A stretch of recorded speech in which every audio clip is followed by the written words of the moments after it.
चाहे कैसे भी कुछ भी हो, लेकिन एक एक साधन भौतिक सुख सुविधाओं के हैं। फिर भी जब ये सारे साधन नहीं थे, तब मानव शांति के सरोवर में डुबकी लगा रहा था। लेकिन आज शांति तो कहीं दूर चली गई है और हमारा मन, हमारी मानवता, हमारा सब कुछ ऐसे लग रहा है जैसे गिरवी रख दिया गया। आखिर ऐसा क्यों? मानव का मन इतना अशांत क्यों होता चला जा रहा है? मानव के मन पर क्रूरता अपना अधिकार क्यों करती चली जा रही है? एक और मानव खड़ा हुआ है, मानव की मानवता पलायन करते चली जा रही है। पृथ्वी अपनी नियत परिधि से हटता चला जाता है। आखिर ऐसा क्यों?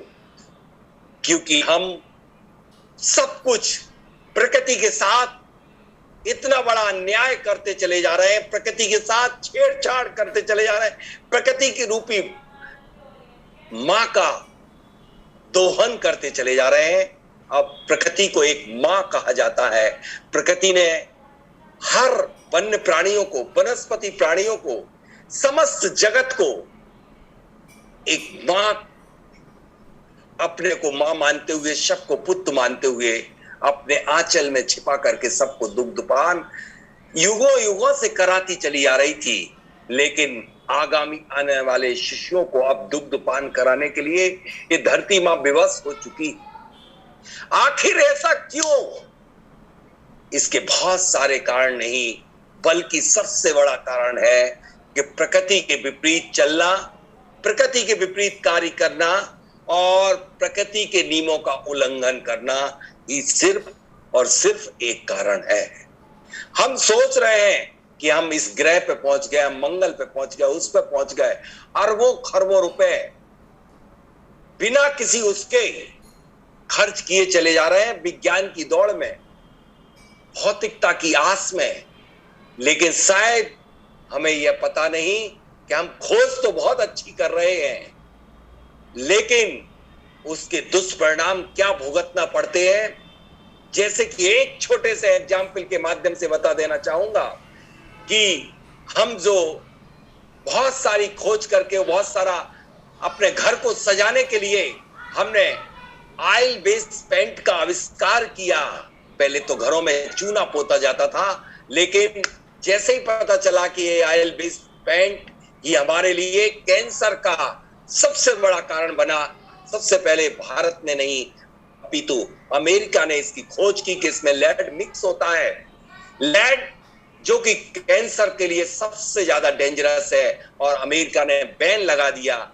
लेकिन भारत के लोग सब सोते रहे, अभी सो रहे हैं। उनने परसेंटेज तो घटा दिया, लेकिन ऑयल बेस्ड पेंट को अभी भी बैन नहीं लगाया गया। इस तरह से हम खोजें तो अनेक कर रहे हैं हर दिशाओं में, लेकिन उसके क्या दुष्परिणाम होते हैं यह हमें पता ही नहीं है। बस मैंने बात कही कि प्रकृति के विपरीत हम काम कर रहे हैं। प्रकृति के अनुसार चलना, प्रकृति के अनुसार कार्य करना और प्रकृति के अनुसार अपनी दिनचर्या व्यतीत करने का नाम है सिर्फ वास्तु। वास्तु कोई तोड़ फोड़ का विज्ञान नहीं है। लोगों ने आज इसे तोड़ फोड़ का विज्ञान बना दिया। लोगों ने आज इसे प्लास्टिक का पिरामिड का विज्ञान बना दिया, प्लास्टिक की पट्टियों का विज्ञान बना दिया। यहां तक कि लोगों ने तो इसके लिए सिर्फ और सिर्फ व्यापार ही सिर्फ बना दिया। हमारे ग्रंथों में, आगम में, अब हम सबसे पहले बात करना चाहेंगे इसकी परिभाषा के पूर्व, इसकी आवश्यकता, इसका ओरिजिन, इसका एवोल्यूशन, कब, कहां, कैसे कैसे हुआ। सर्वविदित है सभी को कि भगवान आदिनाथ ने जब बढ़िया तरीके से उस समय सब भोग भूमि का जीवन व्यतीत कर रहे थे, करते करते, और जब उनका पुण्य कम क्षीण होता चला गया, तब लोगों को कल्प वृक्षों ने फल देना समाप्त कर दिए। तब प्रभु ने अपने निमित्त ज्ञान से देखा और पाया कि अरे अब तो भोग भूमि की समाप्ति होने वाली है, अब कर्म भूमि की शुरुआत होने वाली है। तब भगवान ने असी मशी कैसी विद्या बाणी शिल्प का ज्ञान दिया था। शिल्प और कुछ नहीं। शिल्प के यदि सबसे बड़े विश्व के यदि कोई इंजीनियर है तो वह है आदि ब्रह्मा, आदि अवतार, आदिनाथ भगवान, और कोई नहीं। उनने अपने पुत्रों को अलग अलग ज्ञान दिया था। वह यह ज्ञान सारे लोग, एक जन सामान्य व्यक्ति इस ज्ञान को, उसका इतने ज्ञान का क्षयोपशम नहीं था कि वो भंडार अपने दिमाग में रख सकता था। तो उनने अपने पुत्रों को अलग अलग, भरत बाहुबली को अलग ज्ञान दिया और अनंत विजय को अलग चित्रकला का ज्ञान दिया, और विश्वकर्मा चतुर्थ नंबर के पुत्र के लिए संपूर्ण वास्तु विद्या का ज्ञान देकर के, और आप देखेंगे कि अजंता एरोला की गुफाओं के 10 नंबर गुफा में भगवान आदिनाथ इन विद्याओं का ज्ञान देते हुए कि वहां पर 10 नंबर की गुफा में आज भी प्रतिमा विराजमान है। तो इसका ओरिजिन तब से हुआ था। आज ना कहे कि वास्तु का पत्थर रूपी एक लोगों ने इतनी कीमती बनाई है कि ऊपर से जैसे पत्थर वास्तु रूपी गिरा सन 1990 के बाद धरती में समाया और फैल गया, और सारे लोग वास्तु वास्तु कहने लगे। एक और किंवदंती है कि एक ऐसा राक्षस पैदा हुआ जिस राक्षस ने आतंक मचा दिया। ब्रह्मा जी के पास गए और उन्होंने कहा कि इसको उल्टा लिटा दो, और उससे कहो कि जब भी कभी कभी हम जब इस धरती के साथ, पृथ्वी के साथ छेड़छाड़ या खनन करेंगे तो तुम्हें जरूर याद करेंगे, तुम्हारी आज्ञा लिया करेंगे आप। तो वह उल्टा लेट गया, पूजा पाठ करने लगे। ऐसी अनेक किंवदंतियां हैं। लेकिन मैं तो यही कहूंगा कि भगवान आदिनाथ के जन्म के पूर्व देवों ने अयोध्या को पूरी तरह वास्तु से बनाया था। ये आज की वास्तु की तरह नहीं, बल्कि उस वास्तु की तरह व्यवस्थित किया था, नगर वास्तु। आज हम सब इतने स्वार्थी हैं कि हम सिर्फ अपने घर की वास्तु देखते हैं। अरे सबसे पहले तो होती थी नगर वास्तु, उसे पूर्व वास्तु कहते थे। लेकिन आज पूर्व वास्तु लोग भूल गए हैं कि नगर कॉलोनियां तो बसाते हैं, कॉलोनियों की बसाहट, टीएनसी तो डिपार्टमेंट खुल गया, टाउन एंड कंट्री प्लानिंग। लेकिन टाउन एंड कंट्री प्लानिंग को ये पता नहीं है कि हमें किन सिद्धांतों का पालन करना चाहिए। टाउन एंड कंट्री प्लानिंग को इस सिद्धांत का सबसे पहले पालन करना चाहिए कि कोई भी नगर की बसाहट या कॉलोनी की बसाहट की जाए। मेरी इस आवाज को मैं चाहूंगा कि जन जन तक पहुंचे नहीं, और सब लोगों को इस इंप्लीमेंट कराने के लिए अपनी एनर्जी का उपयोग अवश्य करना होगा कि 0 डिग्री पर कोई भी कॉलोनी का रोड जो डाला जाए, यदि वह 0 डिग्री का अभी मतलब नहीं समझ पा रहे होंगे, पूर्व दिशा यदि पूर्व में ही होगी तो पूरी कॉलोनी सही होगी। कम से कम उसे इस धरती के मैग्नेटिक फील्ड, ग्रेविटेशनल फोर्स का पूरा प्रभाव तो मिल सकेगा। यह कहलाती थी पूर्व वास्तु। ऐसे द्वार बनाए जाते थे सही दिशाओं में। चलिए मैं आगे ये बात कहूंगा कि वास्तु की आवश्यकता क्यों पड़ी। मैं पूछता हूं आपसे, जब कुत्ता भी जमीन पे बैठता है, तो जमीन में झाड़ू लगा के बैठता। पहले आपने देखा होगा, कहीं उसके लिए निद्रा लेना हो, लंबे समय बैठना हो, यूं जाकर बैठ जाए तो ठीक है 1 आध मिनट को, लेकिन जब उसको स्थायी रूप से बैठना हो तो सबसे पहले हुआ है पैरों से जमीन को खोदेगा, उसमें झाड़ू लगाएगा, उसके पैर को ही झाड़ू बना लेता है, साफ सुथरा करेगा, तब वह बैठता उस जमीन पर। फिर तो हम सब कर्मों के सताए हुए हैं। हमारे लिए वास्तु आवश्यक क्यों नहीं? चक्रवर्ती के 14 रत्नों में एक रत्न स्थपति हुआ करता था। हमारे जैन आगम में तो वास्तु की जो विवेचना की गई है, अष्टांग निमित्तों में एक निमित्त भू निमित्त है। 8 प्रकार के निमित्त, अभी आपने क्लास में कुछ ही दिन पहले अष्टांग निमित्त पढ़ा है। 8 प्रकार के निमित्त, अंग निमित्त, शर निमित्त, व्यंजन निमित्त, सामुद्रिक निमित्त, खगोल निमित्त, छिन्न निमित्त, स्वप्न निमित्त, उसमें से एक भू निमित्त। भू निमित्त और कोई नहीं, भद्रबाहु स्वामी ने पहले ही अष्टांग निमित्तों में एक भू निमित्त, यानी भूमि कैसी है, भूमि कैसी है, भूमि का रंग, रूप, आकार, प्रकार, स्वाद के आधार पर भूमि का चयन करना। भूमि का, उसके रस, स्वाद, आकार, उसकी भूमि की, ये सब मिलकर के क्या बनते हैं? भूमि की ऊर्जा। तो यहां पर भू निमित्त की चर्चा की गई। इसी तरह से जब भगवान के मुख से वाणी खिरी थी, जो भगवान से के मुख से वाणी खिरी और गणधरों ने रचित किया, उसमें 12 अंगों एवं 14 पूर्वों में से दृष्टिपाद नाम के 12वां अंग जो है, दृष्टिपाद नाम के 12वें अंग में के 5 भेदों में एक भेद स्थलगता के अंतर्गत कितने वास्तु और ज्योतिष और तंत्र मंत्र के पद हैं, सुन के घबरा जाओगे। 2,89,82,200 पदों पर इस विद्या का वर्णन किया गया है। उठा करके देखो तो हमारे आचार्यों ने आपके ऊपर कितनी बड़ी बड़ी कृपाएं की हुई हैं। चाहे हम देखें वास्तु की, चाहे हम देखें तंत्र मंत्र की, चाहे हम देखें स्वर विज्ञान, जीवन जीने की कला सिखा दी सुखचंद आचार्य ने। ज्ञानार्णव ग्रंथ में पूरा आयुर्वेद भर के रख दिया। कल्याण कारकम ग्रंथ में,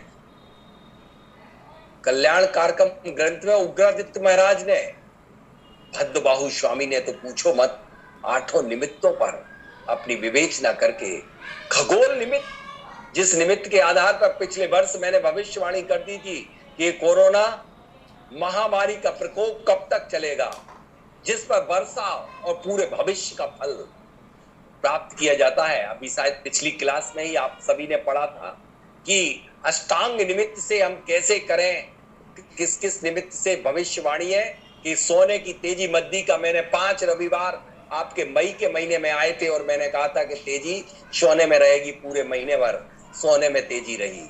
लेकिन जून के महीने में 5 रविवार, क्या क्या फार्मूले। इस तरह से हम सारे अष्टांग निमित्तों में हमारे आचार्यों ने, अष्टांग निमित्त ही नहीं, हमारे आचार्यों ने हमारे ऊपर जो कृपा बरसाई है, वो शायद उसकी कुछ बूंदें ही हम ग्रहण कर लें तो हम अपने जीवन को सार्थक कर लेंगे। इसलिए मैं तो सिर्फ इतना कहना चाहूंगा कि वास्तु वास्तव में तोड़ फोड़ का विज्ञान नहीं, अपितु व्यवस्थित जीवन जीने की वह कला है जो हमारे लिए संतुलित व्यवस्थित जीवन जीना सिखाती है। सूर्य पूर्व उदित होता है, पश्चिम में अस्त होता है। जिस गतिमान से सूर्य पूर्व से पश्चिम तक पहुंचता है, उसी गतिमान से दिन भर की दिनचर्याओं को व्यवस्थित करने का नाम है वास्तु। जब सूर्य जब अपनी रश्मियों को धरा पर बिखेरता है, धरती पर बिखेरता है, तो हमारी इस धरती के सारे वन्य प्राणी, वनस्पति जगत और प्रत्येक मानव क्या जागृत हो जाता है। भास्कर की इन रश्मियों को हमारे मनीषियों ने जाना, पहचाना और उन 5 तत्वों के साथ जीवन जीने की कला सिखाई। इस कला का नाम है वास्तु। वास्तु कोई तोड़ फोड़ का विज्ञान नहीं, बल्कि प्रकृति और मानव में सही संबंध स्थापित करने की स्थापत्य कला का नाम है वास्तु। प्रकृति, nature, orientation according to sun, nothing else. हमने इसे आज एक ऐसा रूप बना दिया है। अब हम आगे चलते हैं कि इससे हम क्या क्या लाभ उठा सकते हैं।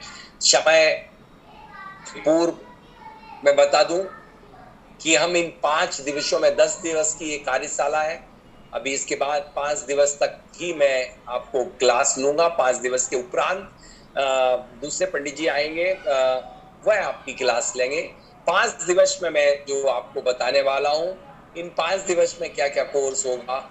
वास्तु का ओरिजिन, एवोल्यूशन तो मैं लगभग टच कर ही लिया है, डेफिनेशन, एंड वास्तु से भूमि का परीक्षण या वास्तु भूमि का परीक्षण किन किन physical, mechanical, biological, botanical and इस शरीर बॉडी के माध्यम से, स्वर के माध्यम से, शरीर के 5 तत्वों के माध्यम से इस प्रकृति के 5 तत्वों का कैसे पहचान की जा सके।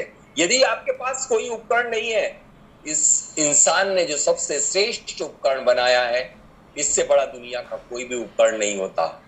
कोई जरूरत नहीं है, ये बाह्य उपकरण इंसान ने बनाए हुए हैं, लेकिन इंसान के पास जो उपकरण है उससे बड़ा दुनिया का कोई उपकरण नहीं होता, कोई इंस्ट्रूमेंट नहीं। इस इंस्ट्रूमेंट के माध्यम से आप भूमि का परीक्षण करना कि भूमि कैसी है। अब इसके बाद कहाँ क्या बनना चाहिए, इसको बोलेंगे ओरिएंटेशन ऑफ वास्तु।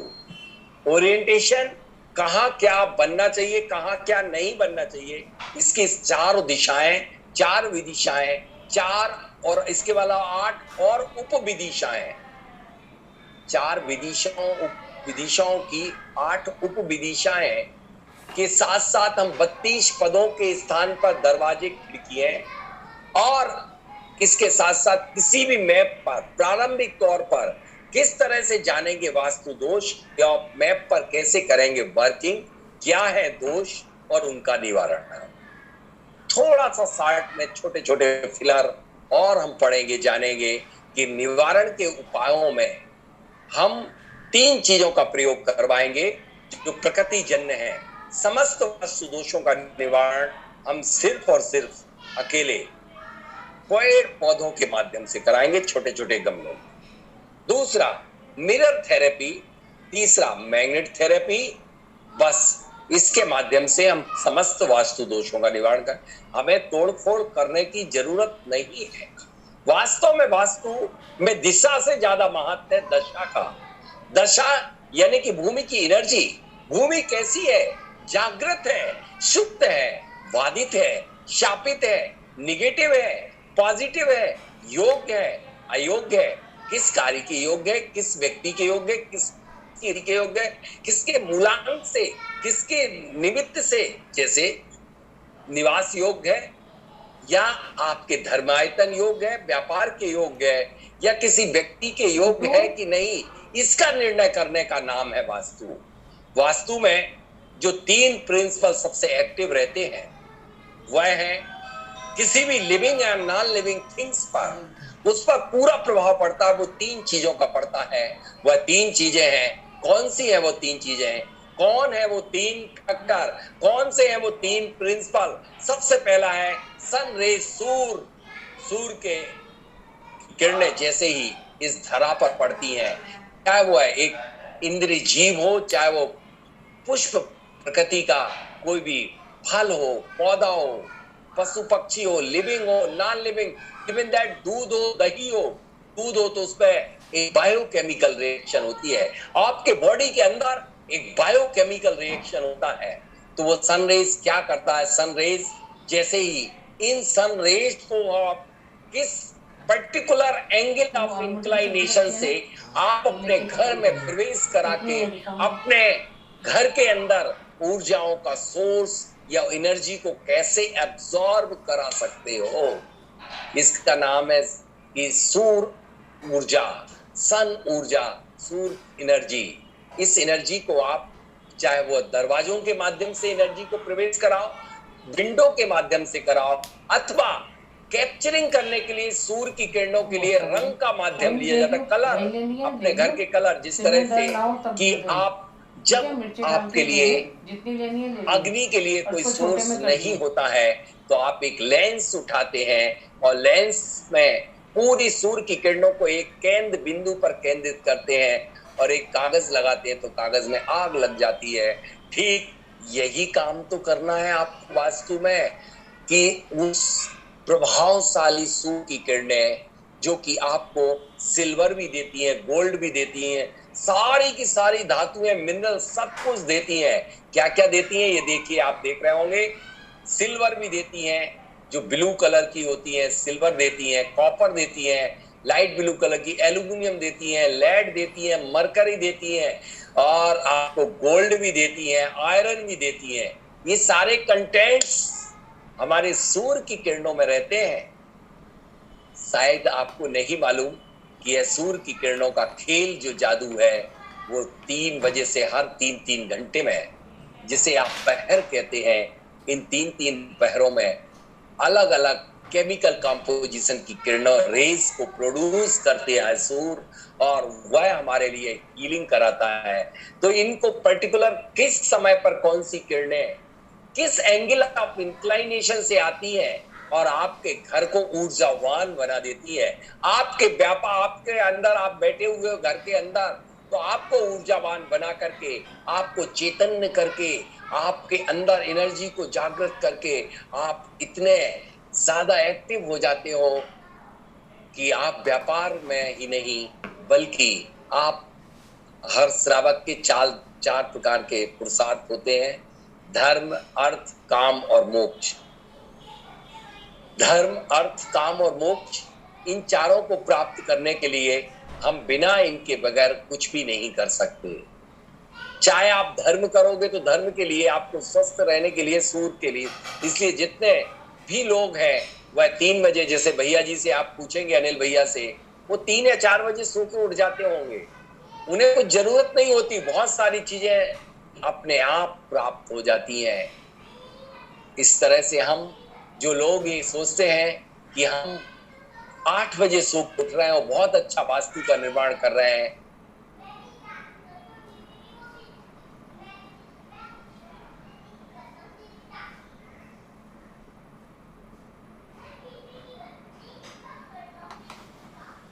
जैसे ही सूर्य की किरणें आपके लिए इतना कुछ देती हैं, इतना कुछ देती हैं कि जिसका अंदाज लगा पाना बहुत मुश्किल है।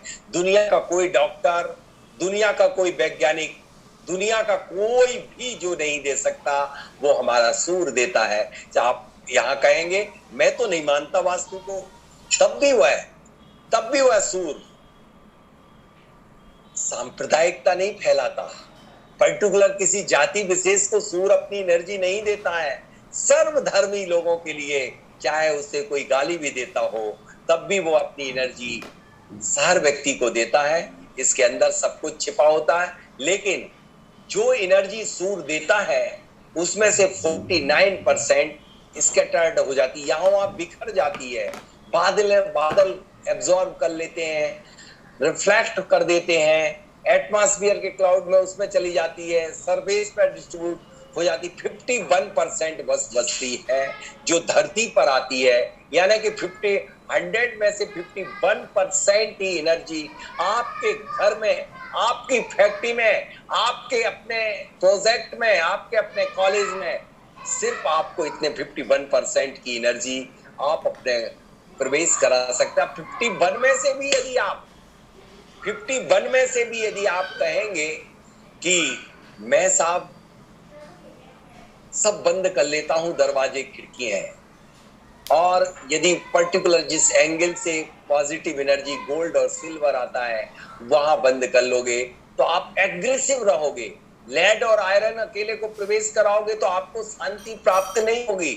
इसलिए कहा है कि भले नहीं है नॉर्थ और ईस्ट में दरवाजा, लेकिन आप खिड़की तो खोल लो, जगह तो छोड़ दो, उन रेस को तो आने दो, तो वह आपको निहाल कर देंगी। बस यही जादू है और कुछ भी नहीं है। अभी तक आप समझते थे कि बस 4 दिशाएं, 4 विदिशाएं, इन 4 दिशाओं विदिशाओं को निहाल करता कौन है? कोई देवी शक्ति नहीं। वह देवी शक्ति यदि कोई है तो वह है सूर्य। कई लोग कहते मैं नहीं मानता वास्तु को, तो मैं सिर्फ एक ही बात कहता हूं, जो व्यक्ति सूर्य और दिन और रात को नहीं मानता, जो व्यक्ति ये कहता है कि मैं वास्तु को नहीं मानता, उससे तत्काल कहिए। आपसे बहुत लोग पूछेंगे कि वास्तु क्यों मानूं मैं, तो मैं कहे कि मैं क्यों मानूं सूर्य को, मैं क्यों मानूं रात और दिन को, क्योंकि सारे प्रिंसिपल, सारे सिद्धांत सूर्य पर ही आधारित है वास्तु के। हम और इसमें कोई जादू नहीं करते। हम, चूंकि मेरे पास इतना वक्त नहीं है, वरना मेरे पास इतनी स्लाइड है कि हम पर्टिकुलर एक एक एंगल से 11.25 degree into 32 equal to 360 degree, 360 degree तक वह कौन कौन से पर्टिकुलर कंपोजिशन की रेज आती हैं और उन रेज को आप किस तरह से एब्जॉर्ब करा सकते हो। साउथ वेस्ट को बंद क्यों किया, मोटा क्यों की दीवार, क्योंकि वहां इंफ्रारेड बहुत ज्यादा आती है और वह आपके लिए शुभ कारक नहीं होती, अशुभ कारक होती है।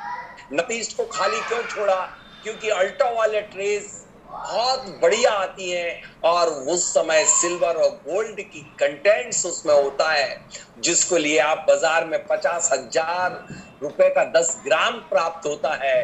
वह सूर्य आपको मुफ्त में देता है, लेकिन उस समय यदि आप सूर्य की तरफ पैर दिखा करके सोते रहते हो तो सूर्य भी अपना आपके लिए कुछ नहीं ठिंगा दे के चला जाता है। जब आप उठेंगे नहीं तो ऐसी वास्तु का निर्माण करने से कोई मतलब नहीं है। इस लोक को प्रकाशित करने वाला देवता जब आपके दरवाजे पे दस्तक देता है, तब उस समय आप यदि शयन कर रहे होते हैं तो आपके लिए वास्तु का बना हुआ घर आपको सब कुछ नहीं देगा। वो नॉन लिविंग थिंग्स है, ये शरीर लिविंग थिंग्स है। इसके अंदर जब तक एनर्जी जाएगी वह आपके लिए निहाल कर देगी। अब इसमें पर्टिकुलर किस किस डिग्री पर कौन कौन सी रेज आकर के आपके घर को कितने कितने बजे सुबह सनराइज होता है, 9 बजे तक वह अल्ट्रा वायलेट रेज देते हैं, जिसमें विटामिन ए और डी होता है। अब ये कॉपर, सिल्वर, आयरन, ये 9 से 12 बजे तक, अब 12 से 3 बजे तक इंफ्रारेड रेज आती है, जिसमें एल्यूमिनियम, कॉपर, आयरन होता है। इस तरह से आपके एक एक, ये तो मैंने एक शॉर्ट में बता दिया आपके लिए। अब हम चलते हैं, ये सन पाथ डायग्राम है कि दूसरा फैक्टर है ग्रेविटेशनल फोर्स। किसी भी आपने सुना होगा कि बिल्डिंग प्लाट को आड़ा टेढ़ा नहीं बनाओ, सीधा बनाओ, ये बनाओ, वो बनाओ। आखिर ऐसा क्यों? वाटर लेवल क्यों? जब हमारे जितने भी शिल्पी हैं, भले अंगूठा छाप है, मतलब शिल्पी समझ गए ना, जो भी कारीगर होते हैं, मिस्त्री होते हैं, वो सीधे सीधे सूत धागा क्यों लगाते हैं, साउल क्यों लगाते हैं? क्योंकि कोई भी बिल्डिंग यदि टिल्टेड, कोई भी दीवार यदि टिल्टेड, कोई भी यदि लेवल यदि जरा सा टिल्टेड होता है तो ग्रेविटेशनल, गुरुत्वाकर्षण बल उस पर एक्टिव नहीं हो पाता है। एक काम करना, एक दिन स्ट्रेट खड़े होना और एक दिन तिरछे खड़े हो जाना, कितने मिनट रह पाओगे ये देख लेना। इसका नाम है ग्रेविटेशनल फोर्स। जैसे कि मैं अपने इस चश्मे को ऊपर फेंकूं, यदि ये नीचे कौन खींच रहा है? नीचे ग्रेविटेशनल फोर्स, एक फोर्स लग रहा जी में पृथ्वी एक स्वयं अपने आप में चुंबक है, वरना ये वस्तु को हम ऊपर फेंकते ये ऊपर ही लटक के रह जाती, नीचे नहीं आ सकती थी। ये ग्रेविटेशनल फोर्स। अब ये वो इसलिए आपके घर की बिल्डिंग, आपका एलिवेशन, आपके घर की दीवारें, दीवालों का प्लास्टर, एलिवेशन, सब कुछ एक सिमेट्रिक होना चाहिए, आड़ा टेढ़ा ना बनाया जाए। ये बिल्डिंग है लाइन ऑफ एक्सिस जो आपको ग्रेविटेशनल टिल्टेड बनाई गई, इसमें सारे लोग दुखी और परेशान पाए गए। ये बिल्डिंग एक्चुअल बिल्डिंग है। कई लोगों के आज जो इंजीनियरिंग दिमाग चल रहा है कि मैं टिल्टेड बनाऊं, कुछ हटके बनाऊं, इंटीरियर कुछ ऐसा करूं, उसके कारण जो दुष्परिणाम भोगने को मिलते हैं वह आपको पता होगा कि दिल्ली में, गुड़गांव, दिल्ली में मेन दिल्ली देखिए और गाजियाबाद देखिए। गाजियाबाद 45 डिग्री से टिल्टेड है। 45 डिग्री के दोनों के आप देख लीजिए, जमीन आसमान का अंतर। ऐसे बहुत सारे एग्जाम्पल हैं, चूंकि अभी हमें काफी। अब मैग्नेटिक इफेक्ट, ये बात आपने बहुत ज्यादा सुनी होगी। यदि आपको ये 3 प्रिंसिपल दिमाग में आ गए तो पूरी वास्तु कर सकते हैं, पूरी वास्तु कर सकेंगे आप। सभी लोग आ चुके हैं आपके संस्कृत महाविद्यालय के सभी बच्चों के लिए। मैं खास बात, कोहिनूर जी कितने लोग आ गए? अरे 420, ये आंकड़ा तो कुछ जमसा नहीं रहा। 420 से कुछ लोग शायद स्टार्टिंग में भी कुछ लोग आए थे और 420। मैंने कुछ लोगों से निवेदन किया था कि आप सभी लोग ना आए तो अच्छा, क्योंकि भीड़ काफी हो गई थी, इसलिए मुझे लगा, मैंने मना किया। मैं उन सब के लिए, भले वो आज उपस्थित नहीं है, लेकिन उनके सहपाठियों तो क्षमा याचना कीजिएगा, क्योंकि हमारे पास पहले से ज्ञात नहीं था। 500 लोगों का ही हमारे पास जूम का जो था कोटा उतने का ही था। अब मैं बात करूंगा मैग्नेटिक इफेक्ट, क्या जादू है कि आपको खींचता है। बिल्डिंग आपको खींचती है, बिल्डिंग आपके लिए एक दुश्मन की तरह काम करती है। इसमें कौन सा जादू होता है? संदीप जी, आपके बच्चों को समझ में आ रहा, ऊपर से तो नहीं जा रहा? आप कैसे बता पाएंगे? आपको तो आ रहा ना? हाँ बिल्कुल, पक्का?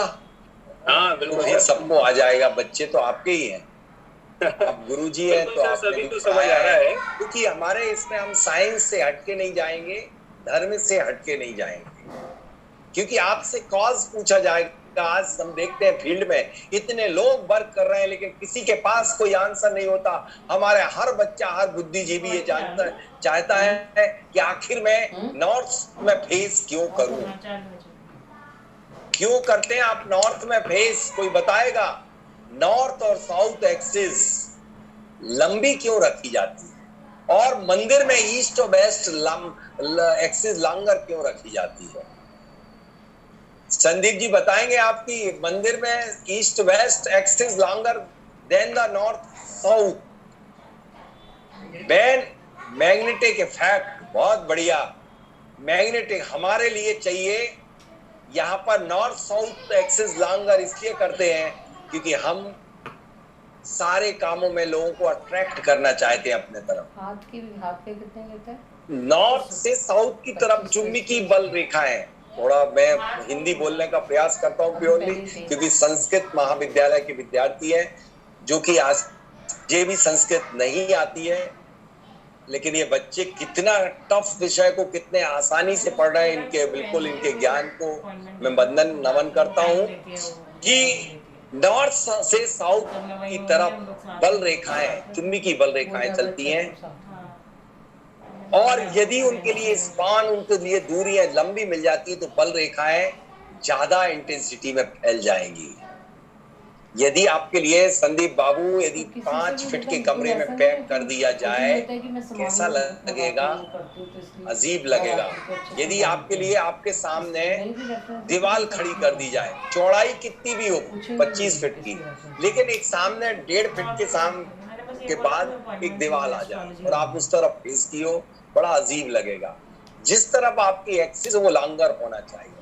तो गृहस्थों के लिए, व्यापारियों के लिए और उनको लोगों को मेल जोल बनाए रखने के लिए हमेशा नॉर्थ साउथ एक्सिस, उत्तर दक्षिण वाली मतलब लाइन, मैं बहुत कोशिश कर रहा हूँ प्योर हिंदी बोलने की, लेकिन क्या करें, हमारी ऑफलाइन में ऑनलाइन में ये बच्चे सब अंग्रेजी वाले होते हैं के, तो मैं उत्तर दक्षिण दिशा लंबवत ज्यादा होना चाहिए, ईस्ट वेस्ट कम शॉर्टर होना चाहिए। क्या कारण है इसका? कारण मैं बताऊंगा कि यदि आप इस पे दिशाओं को डालोगे, दिशाएं डालेंगे जिसमें नॉर्थ साउथ लंबी होगी, तो इसमें ईशान कोण चीटी जरा सा बन जाएगा।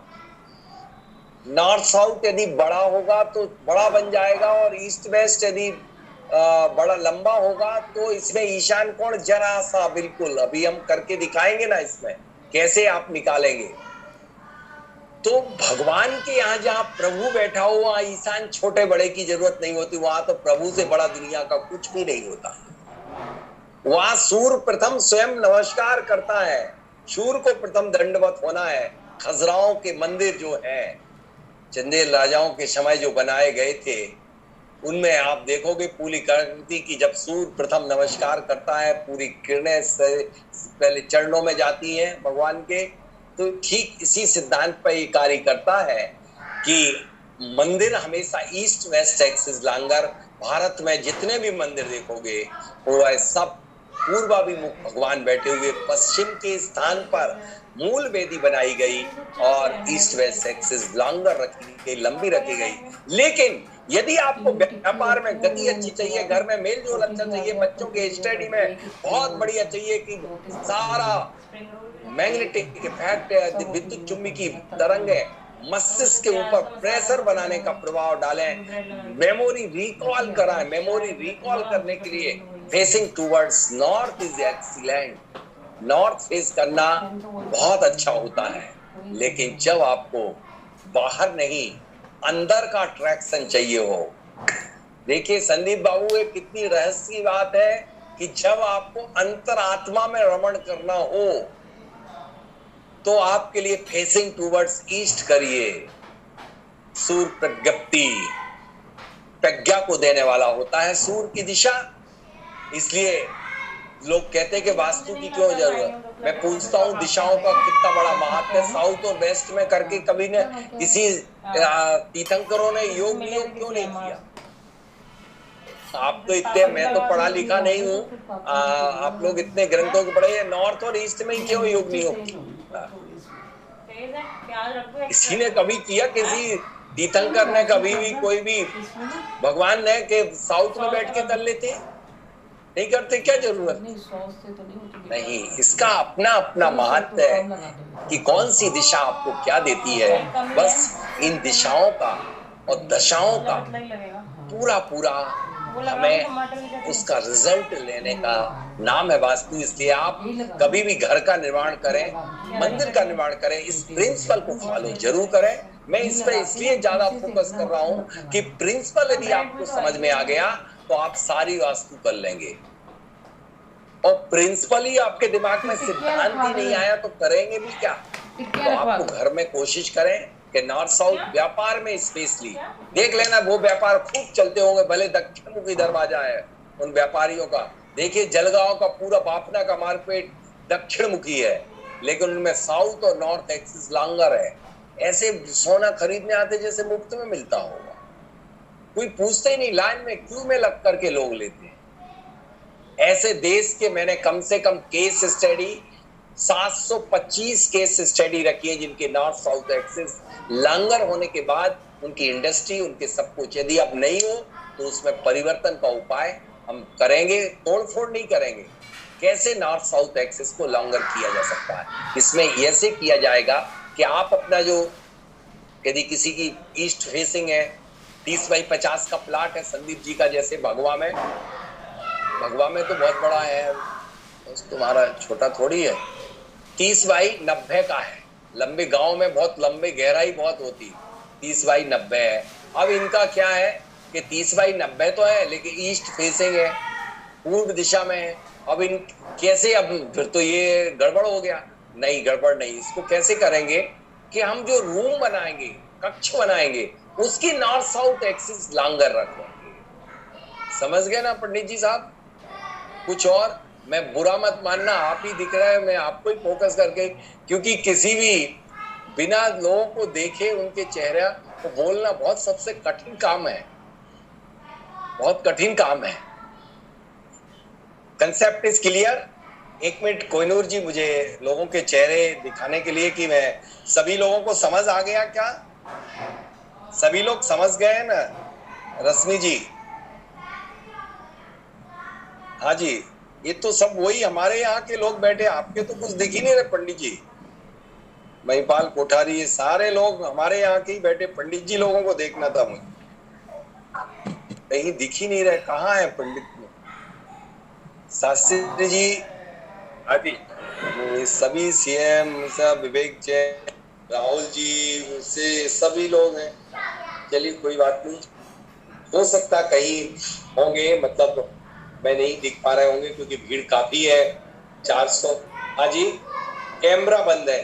सभी लोगों से निवेदन है कैमरा ऑन रखें, और ऐसे अपनी क्लास में जैसे हम सिर्फ जब पढ़ने के लिए एक अध्ययन कक्ष में बैठते हैं या स्कूल में बैठे हैं, स्कूल ही तो चल रहा है, क्लास चल रही है आपकी, क्लास से भी बड़ी क्लास है ये। 5 दिन पंच परमेष्टि के आपका पंचांग बना लिख सकते हैं।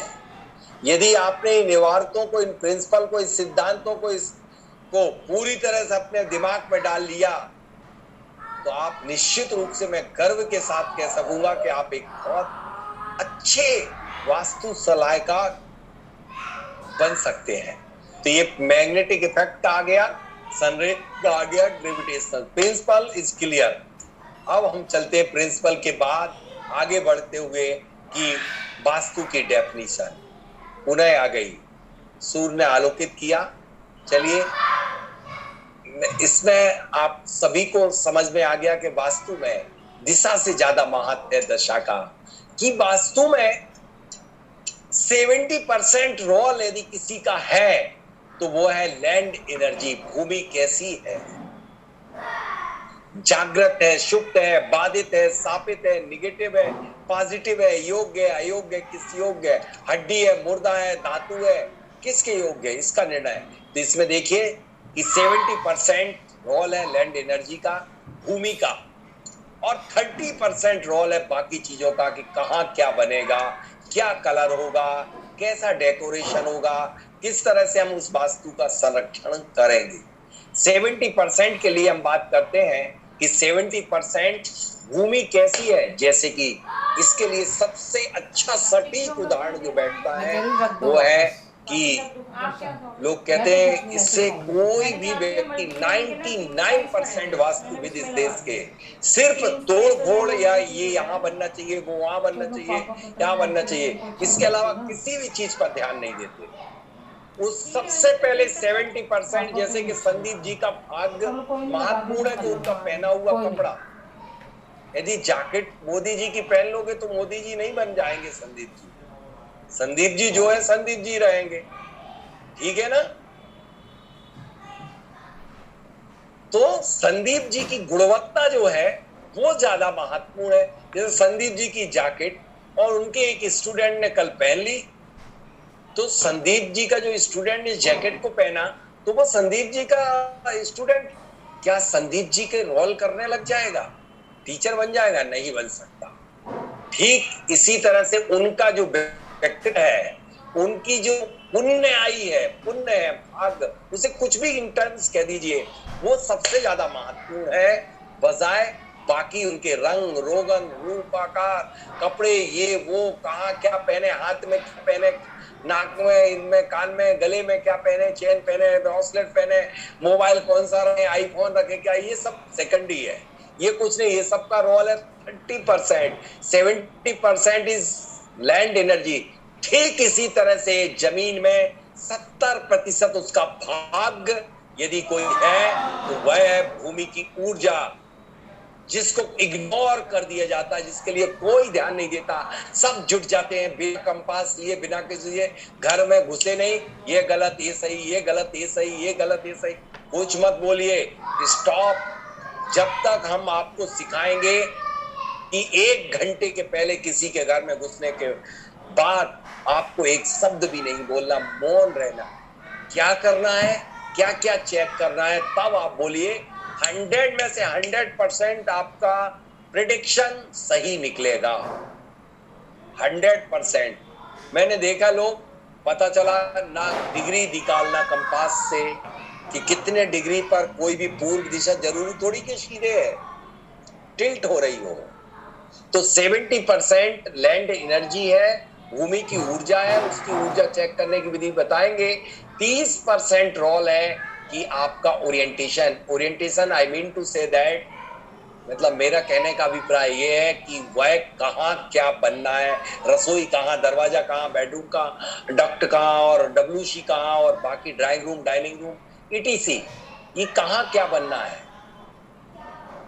बाकी कलर क्या होना है, ये आपका 5%। डोर का सबसे बड़ा महत्व होता है कि दरवाजा ही आपके, जिस तरह से नाक का बहुत बड़ा रोल है संदीप जी, आपके नाक को बंद करो 2 मिनट तक पूरी तरह से, मुस्कुराने लगे आप, नहीं कर सकते, तो वो सांस जो गई है छोड़ के वापिस आएगी नहीं। यही तो है दरवाजा, ये है मुख्य दरवाजा। तो वास्तु का दरवाजा ही सबसे बड़ी चीज है, वहीं से वो सांस लेता है, तो उसको सही स्थान से सांस लेगा। और आप, ऐसा नहीं है हम बहुत देर तक 1 घंटे तक भी आपको जिंदा रख पाएंगे, आप क्यों घबरा गए, मुंह से सांस लो ना, लेकिन बेचैनी महसूस होगी और आयु को हम छीड़ कर लेंगे यदि मुंह से सांस लेंगे। बस यही प्रिंसिपल आपके वास्तु में काम करते हैं कि हमें दरवाजा कहाँ रखना है, कहाँ से हमारी किस एंगल पर हमारी रेस पॉजिटिव आती है, उस पर्टिकुलर स्थान पर यदि हम दरवाजा बना देते हैं तो वह पॉजिटिव एनर्जी को हम हर कक्ष के अंदर ले जा सकते हैं। संदीप जी, भाषा में और सरल करूं क्या, समझ में आ रही है कि नहीं बच्चों को? आपको तो सब आ रही, मुझे पता है, आ रही, श्योर, ओके। अब इसमें मैं सीधे बिना किसी भूमिका के नेक्स्ट डेफिनेशन बहुत पढ़ ली, सिर्फ इतनी सी एक डेफिनेशन बता देता हूं, जो कि मैंने आज 25 डेफिनेशन तैयार की थी, लेकिन मैं पढ़ाऊंगा तो 10 डेफिनेशन में ही बच जाएंगे। मुझे समझ में नहीं आ रहा क्या पढ़ाऊं क्या छोड़ूं, क्योंकि अभी आज तो मेरी डेफिनेशन में ही चला गया पूरा। एक डेफिनेशन ये रट लो, वायु का निर्बाध गति से आवागमन का नाम है वास्तु। क्रॉस वेंटिलेशन जब तक नहीं होगा आपके घर में, जैसे आप सांस अकेली ले लो, सांस छोड़ो नहीं, सांस ले लो, इनहेल कर लो, एक्सहेल मत करो, अनुलोम विलोम। तो वायु जहां से जा रही है आपके घर की नेगेटिविटी को लेके एग्जिट हो जाए, बाहर हो जाए, तो उसका कई लोग कहते नहीं, अरे विंडो मत बना देना, साउथ में वेस्ट में बिल्कुल भी एक भी खिड़की नहीं। गलत है ये, बिल्कुल बिल्कुल गलत है। हमारे ग्रंथों के हम प्रमाण देंगे सबके इन 5 दिवसों में। ये बिल्कुल गलत सोच है, बिल्कुल भी नहीं करना चाहिए। हर दीवार पर स्थान दिए गए कि इस स्थान पर खिड़की होना चाहिए, तब क्रॉस वेंटिलेशन होगा, तभी आपको ऊर्जावान फील करोगे। आप देखते होंगे जितने पहाड़ों के ऊपर जाते हैं आपको क्यों सुखद अनुभूति होती है, क्योंकि वहां क्रॉस वेंटिलेशन परफेक्ट होता है। तो क्रॉस वेंटिलेशन आप अपने जिस रूम में नहीं रख पाओगे दम घुट जाएगी, ठीक है ना। तो निर्बाध गति से वायु के आवागमन का नाम है वास्तु। बाकी डेफिनेशन ना दिखाई जाए, सिर्फ मैं आपके लिए सबसे बढ़िया ये चीज एवोल्यूशन मैं 60 में बताता हूँ कि कब बृहस्पति संहिता आई, मैं मतम, स्कंद पुराण, अग्नि पुराण, वायु पुराण, गरुड़ पुराण, मानसार, सम्रांगण, सूर्य जय, प्रेक्षा, विश्वकर्मा, प्रकाश पुराण, मंजरी, अपराजित प्रेक्षा और वास्तु वल्लभ, प्रसाद मंडल, वास्तु मंडल, शिल्प रत्न, ये बहुत अच्छी पुस्तकें हैं। मैं जो कुछ बता रहा हूं उसकी प्रमाणिक बुक है, मैं अपने तरफ से आदरणीय कुछ भी नहीं दे रहा हूं, ना मेरी क्या औकात राजेंद्र जैन की जो एक डेफिनेशन भी बना सके।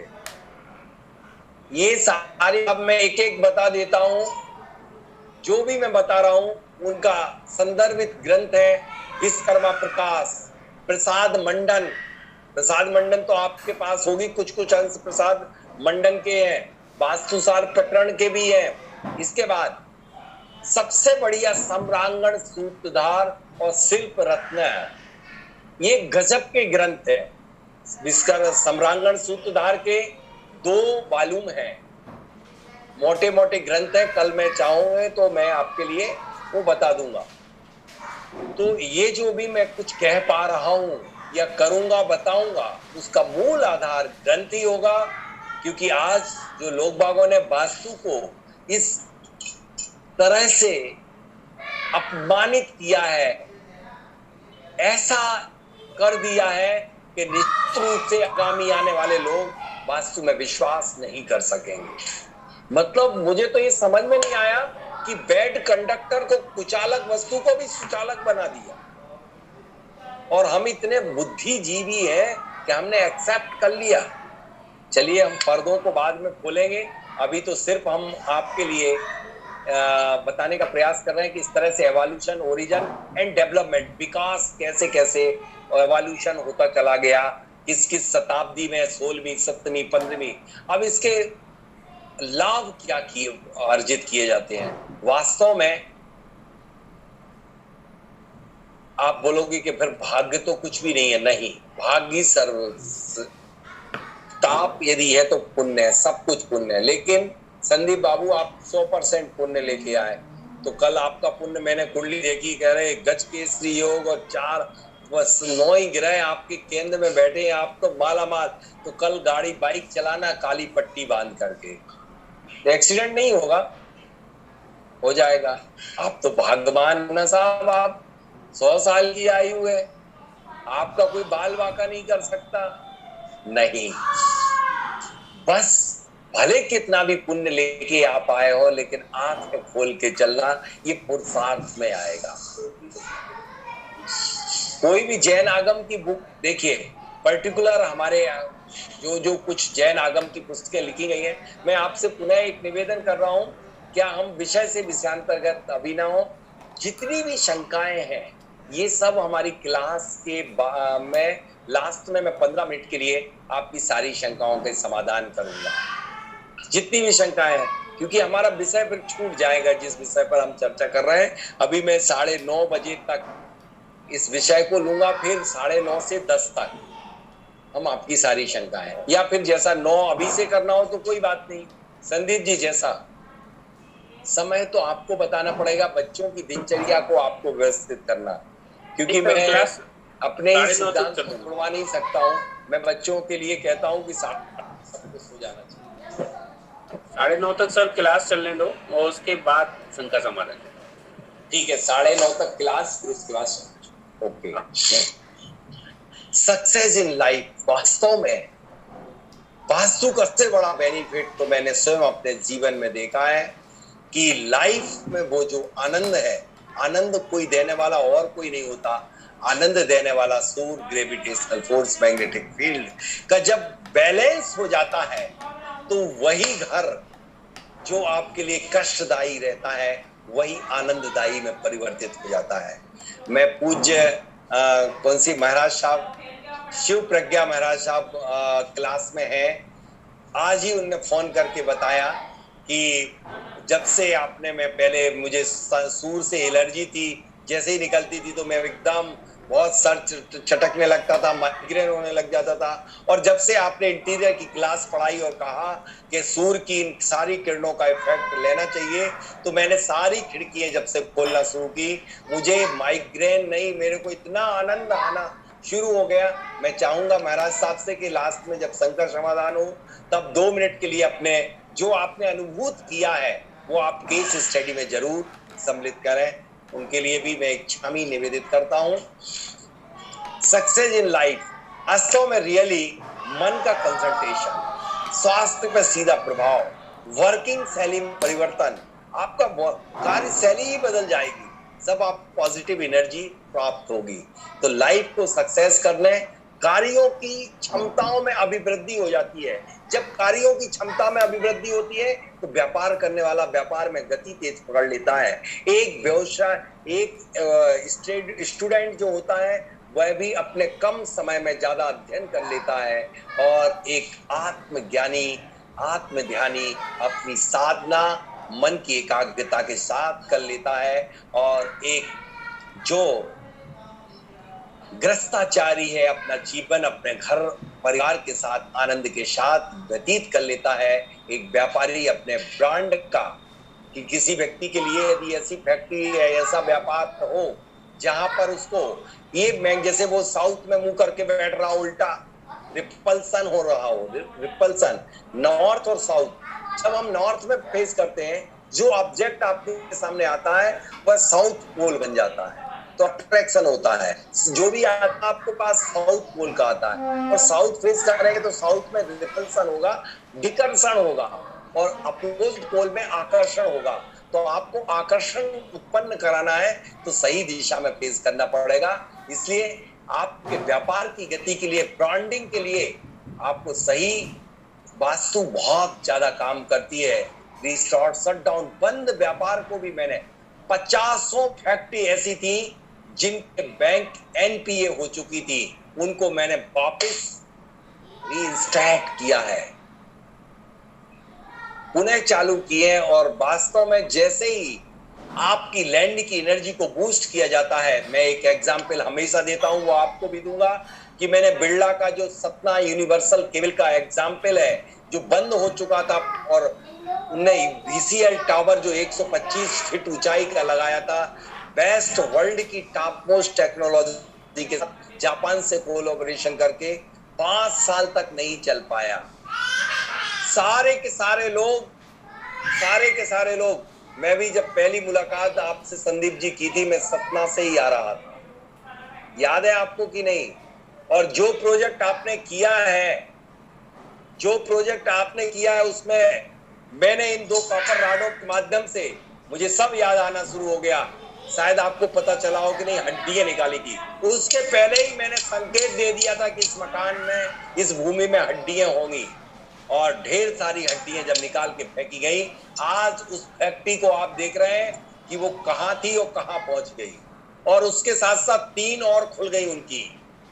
पार्टनर था, पार्टनर को अलग कर दिया गया, लेकिन इंडिपेंडेंट वो कहां से कहां पहुंच गए, एफआईबीसी में आ गए, फॉरेन के लिए एक्सपोर्ट करने लग गए। सिर्फ ये आपने आधारशिला रखवाई थी 2011 में, अप्रैल मई की बात है, याद है आपको? दोपहर का वक्त था, 2:45 पे मैंने आपसे मुलाकात की थी। ठीक कह रहा हूं ना मैं? बिल्कुल बिल्कुल सही। तो जमीन की ऊर्जा सब कुछ होती है, तो इस तरह से आप बेनिफिट वास्तु के आप लाभ जरूर उठाएं। अब मैं आपको बताना चाहूंगा कि भूमि की एनर्जी को चेक करने के लिए, हाँ जी, लैंड की एनर्जी को चेक करने कौन कौन सी जमीन ऐसी है जो आपको सिलेक्ट, पहले क्या पढ़ाना है, कौन कौन सी जमीनों को आपको अवॉइड कर देना चाहिए, उन पर घर नहीं बनाना चाहिए, उन्हें छोड़ देना चाहिए।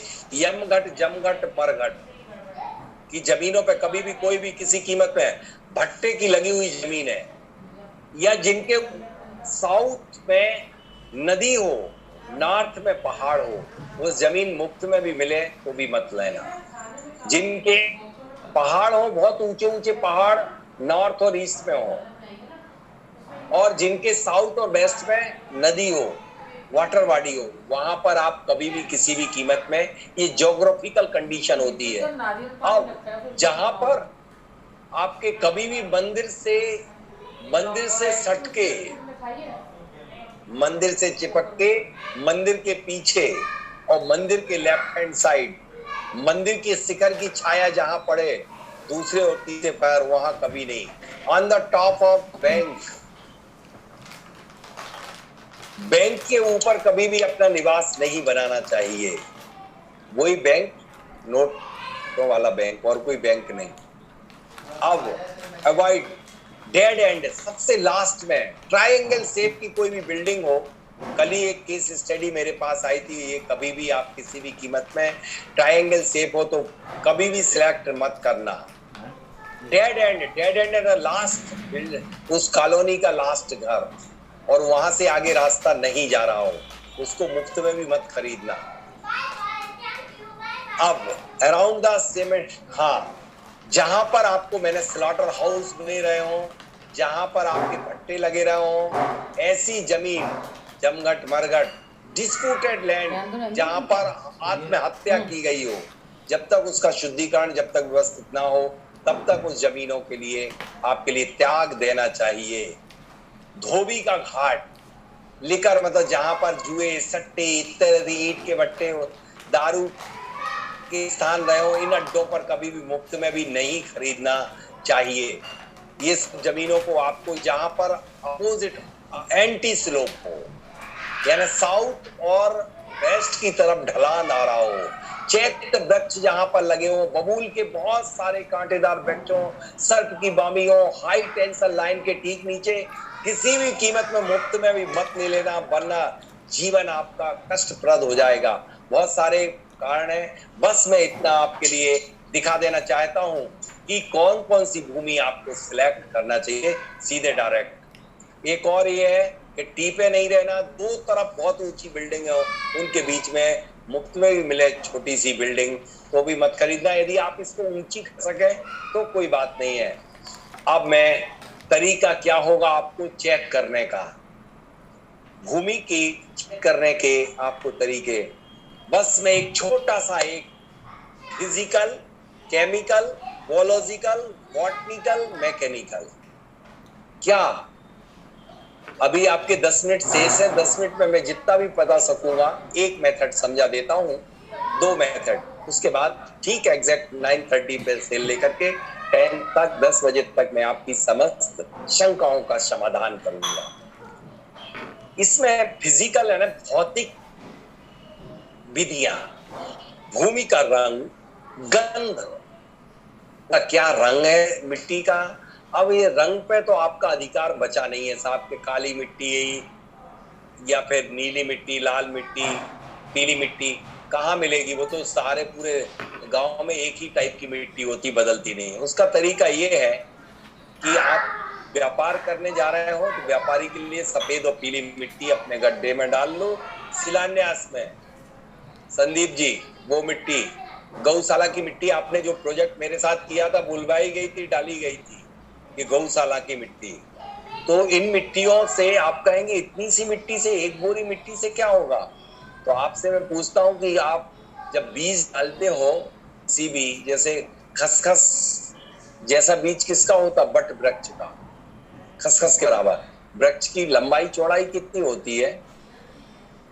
बॉम्बे में 1 किलोमीटर तक का है एक। हाँ जी, एक बरगद का वृक्ष 1 किलोमीटर तक का है, सबसे बड़ा जिसका नाम दर्ज हुआ है। तो मेरा कहने का मतलब ये है कि छोटी से वो केमिकल चेंजेस उसमें आ जाते हैं।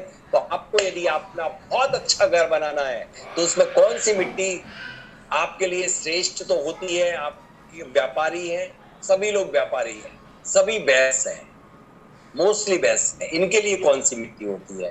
क्षत्रिय के लिए लाल होती है, वैश्य के लिए होती है सफेद या पीली, ब्राह्मण के लिए पीली होती है, सफेद भी होती है, और शूद्र के लिए काली। तो आप तो पीली और सफेद मिट्टी जहां हो वहां की लेकर के अपने गड्ढों में डाल लेना चाहिए। इसलिए आप पीला सोना, पीतल और सब जो शिलान्यास करते हो इसमें डालते हो, ये मिट्टी डाल लेना चाहिए। लेकिन सर्वश्रेष्ठ मेथड तो ये है गौशाला की मिट्टी, देसी गाय जहां बनती रही हो वो मिट्टी आपको अपने प्लाट में, खेती में डाल लेना चाहिए। अथवा आप प्रथम जन्ने वाली गाय बछड़े सहित एक पक्ष के लिए 15 दिवस के लिए उस प्लाट पर विचरण करने दो, उसे चारा दो, उसे अपनी खुराक दो, प्रसन्न रहने दो। जब वह अपने बछड़े को चाटेगी उसके मुख से जो फैन गिरेगा, वह फैन जैसे ही उस मिट्टी को स्पर्श करेगा पूरी की पूरी मिट्टी वात्सल्यमयी हो जाएगी। यदि मिट्टी को वात्सल्यमयी, आपस में प्रेम की भावना घटित करना चाहते हो तो आप प्रथम जन्ने वाली गाय को जरूर आप उसमें बांट दें। और फिर ब्रसकोप मिट्टी, हस्तपाद मिट्टी, व्यापारियों के लिए ब्रसकोप मिट्टी, हस्तपाद मिट्टी, यदि ये आप अपने भूमि में डालते हैं तो निश्चित रूप से वहां पर व्यापार बहुत ऊपर बढ़ता है। अब आपको एक मेथड बता देता हूं, जो मेथड आप ये सब नहीं कर पाएंगे क्योंकि आपको तो बना बनाया घर देखना, फ्लैट देखना, सब तरह से देखना कि कैसे आप ऊर्जा को चेक करेंगे। एक मैं बाय हैंड मेथड बता रहा हूँ, कल मैं बहुत सारी मेथड बताऊंगा, लेकिन समय मुझे ऐसा लग रहा है यदि आप जल्दी सोते हैं तो समय को 7:30 कर लीजिए, जल्दी सोने का यदि कार्यक्रम रहता हो। आप दोनों हाथों को इस तरह से रगड़ेंगे, सांस को रोक लेंगे,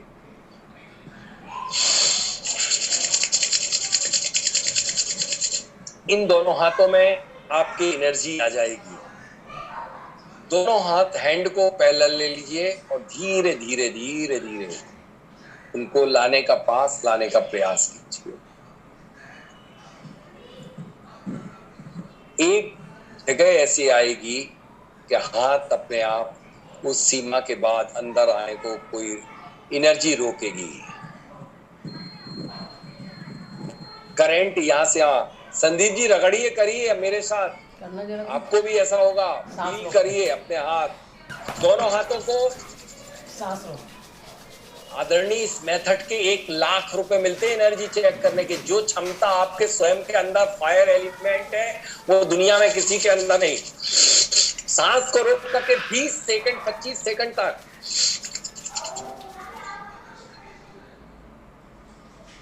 देखिए, मेरे बॉडी से जितना ये पैरेलल की स्थिति से यदि थोड़े ज्यादा तक में हथेलियां रुक रही हैं, करंट स्पंदन होगा इनमें, करंट का चुभन होगी और रोक रखा है यदि, तो समझ लीजिए कि यदि मानव शरीर की इस पैरेलल स्थिति से ज्यादा है तो एनर्जी एक्सीलेंट है। यदि यहां तक है, अच्छा है, इसके अंदर तक रहा है, हुआ है, और दोनों हाथ छक जा रहे हैं, कुछ भी स्पंदन नहीं हो रहा है, मतलब वेरी पुअर, उसे छोड़ देना चाहिए। ये श्रेष्ठ मेथड है। अब मैं जिसके ऊपर मैंने पीएचडी किया है वह है डाउजिंग मेथड। इन 2 कॉपर राडों के माध्यम से मैं भूमि को चेक करता हूं, भूमि कैसी है, जागृत है, सुप्त है, बाधित है, स्थापित है। इन्हीं 2 राडों के माध्यम से मैंने संदीप जी के साथ वो चेक करके बता दिया था कि यहाँ पर हड्डियां होंगी। और खास बात बता देता हूं जो सुन के आश्चर्यचकित, जिसके एक प्रोजेक्ट में निकलती है उसके हर जगह हड्डियां निकलती है। मैंने शायद बहुत कुछ कह दिया, आपको समझ में नहीं आया होगा। तो जिन व्यक्ति का आप मैं नाम ले रहा हूं उनके दूसरे जगह भी जहां घर बना वहां पूरा नर कंकाल पूरा का पूरा निकला। तीसरे जगह भी ऐसी ही संभावना व्यक्त की गई, वहां पर भी अंश मात्र प्राप्त हुआ। ये गजब की चीज है। इन दो कॉपर राडों के माध्यम से मैं किसी भी भूमि की एनर्जी को चेक करता हूं, यह राडों को लेकर के चलता हूं। यदि भूमि में जितनी एनर्जी होती है उस इंटेंसिटी से ये कॉपर राडें मूव होती हैं। कभी कभी ये राडें पंखे की तरह दौड़ती घूमती हैं, कभी कभी ये राडें 40 से लेके 80 फीट दूर जाकर के छलांग लगा के गिरती हैं। मैं फेंकूंगा तो भी नहीं फेंक पाएंगी इतने दूर, लेकिन इतनी तेज गति होती है। जहां पर ये राड 60-70 फीट 40 फीट से ऊपर जाती हैं, वह जमीन एक्स्ट्रा एनर्जेटिक होती है। कहीं कहीं पर ये राडें बिल्कुल भी नहीं घूमती है, बिल्कुल भी नहीं घूमती है। वह वहां पर लॉक्ड एनर्जी होती है, ना बंद वादित भूमि होती है। जहां पर यह रॉड एंटी क्लॉकवाइज घूम जाती है, वहां पर कोई नेगेटिव एनर्जी जनरेट करने वाला एलिमेंट जैसे कि हड्डी यदि जहां पर गड़ी हुई है, वहां पर यह रॉड एंटी क्लॉकवाइज घूम जाती है। ना आप ये राइट हैंड में लिए है तो या लेफ्ट साइड, लेकिन ये चलती किस पे है? ऐसा नहीं कि मैं पढ़ा लिखा हूं, एक ज्वेलर्जिस्ट हूं, मेरे पे एक अंगूठा छाप पे भी चल सकती है। Dowsing totally depend on the sensitivity of the person. व्यक्ति कितना कौन संवेदनशील है, उसकी संवेदनशीलता पर ही निर्भर करता है। तो एक डेमो मैं करके दिखा रहा हूं। समय हो चुका है, मैं 5 मिनट एक्स्ट्रा ले रहा हूं। मिलेंगे, अलॉट कर रहे हैं हम? ठीक है, थैंक यू। मैं आपको डेमो करके दिखा रहा हूं कि फील्ड में जाकर के किस तरह से मूव होती हैं और किसी भी तस्वीर में भी एनर्जी होती है, उनको चेक करके बताऊंगा किस तरह से कॉपर राडें दौड़ती हैं। माइक चालू रखिएगा।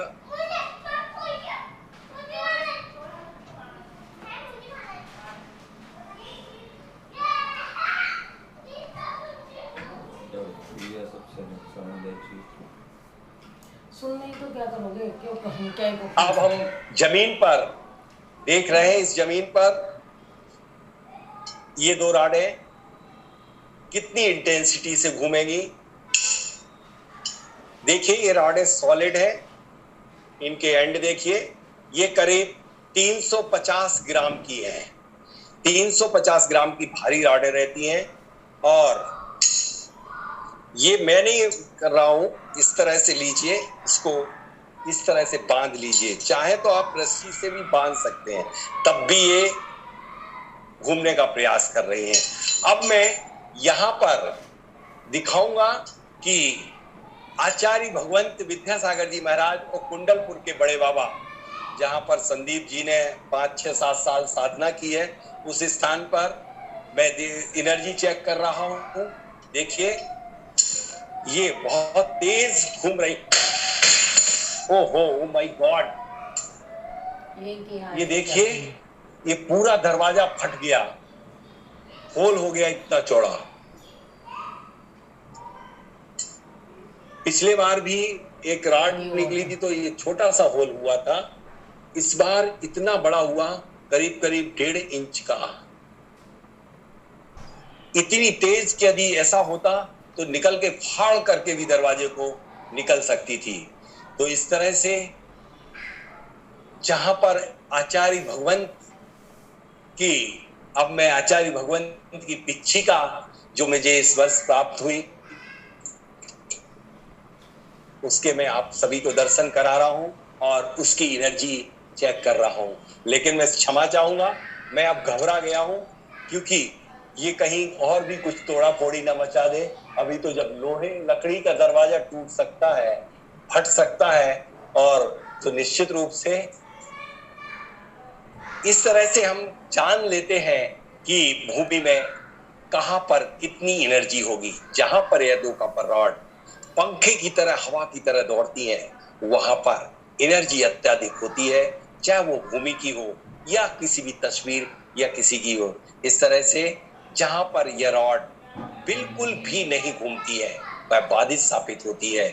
जब ये रॉडें मंद मंद धीमे धीमे घूमती हैं तो वहां पर वह मॉडरेट होती है, और जहां पर यह रॉड एंटी क्लॉकवाइज घड़ी के विपरीत दिशा में घूम जाती है वहां पर कोई भी नेगेटिव एनर्जी जनरेट करने वाला एलिमेंट जमीन के अंदर होता है। इस तरह से हम जमीन का परीक्षण हमने कई हजारों स्थानों पर जमीन में गड़ी हुई हड्डी और मुर्दे निकलवाए हैं। हर कोई भी शहर, कोई भी गांव लगभग इस कॉपर राडों के माध्यम से मैं जमीन के अंदर वाटर प्रॉस्पेक्टिंग यानी जमीन के अंदर कितना पानी है, कितनी गहराई में पानी है, जमीन के अंदर कौन सा खनिज है, कौन सा नहीं है, ये भी मालूम कर देता हूँ। इसके साथ साथ व्यक्ति के ऑरा को भी चेक कर देता हूँ, व्यक्ति के शरीर में कहाँ पर कौन सा रोग है। जैसे सामने खड़ा हुआ बच्चे को मैं चेक कर रहा हूँ तो ये मस्तिष्क ठीक है, गला भी ठीक है, हार्ट भी ठीक है, पेट उतना जोरदार नहीं है, उतनी तेज गति से नहीं चल रहा। यानी इस तरह से हम सारा ये जो बता देती है ये बिल्कुल एकदम परफेक्ट सोनोग्राफी कर देती है, परफेक्ट सिटी स्कैनिंग कर देती है ये अंतरंग की। तो वास्तव में वास्तु में दिशा से ज्यादा महत्व है दशा का। दिशा तो सिर्फ बहिरंग है, अंतरंग ऊर्जा जो है वह है दशा। तो आपके सारी शंकाओं का समाधान करें। आइए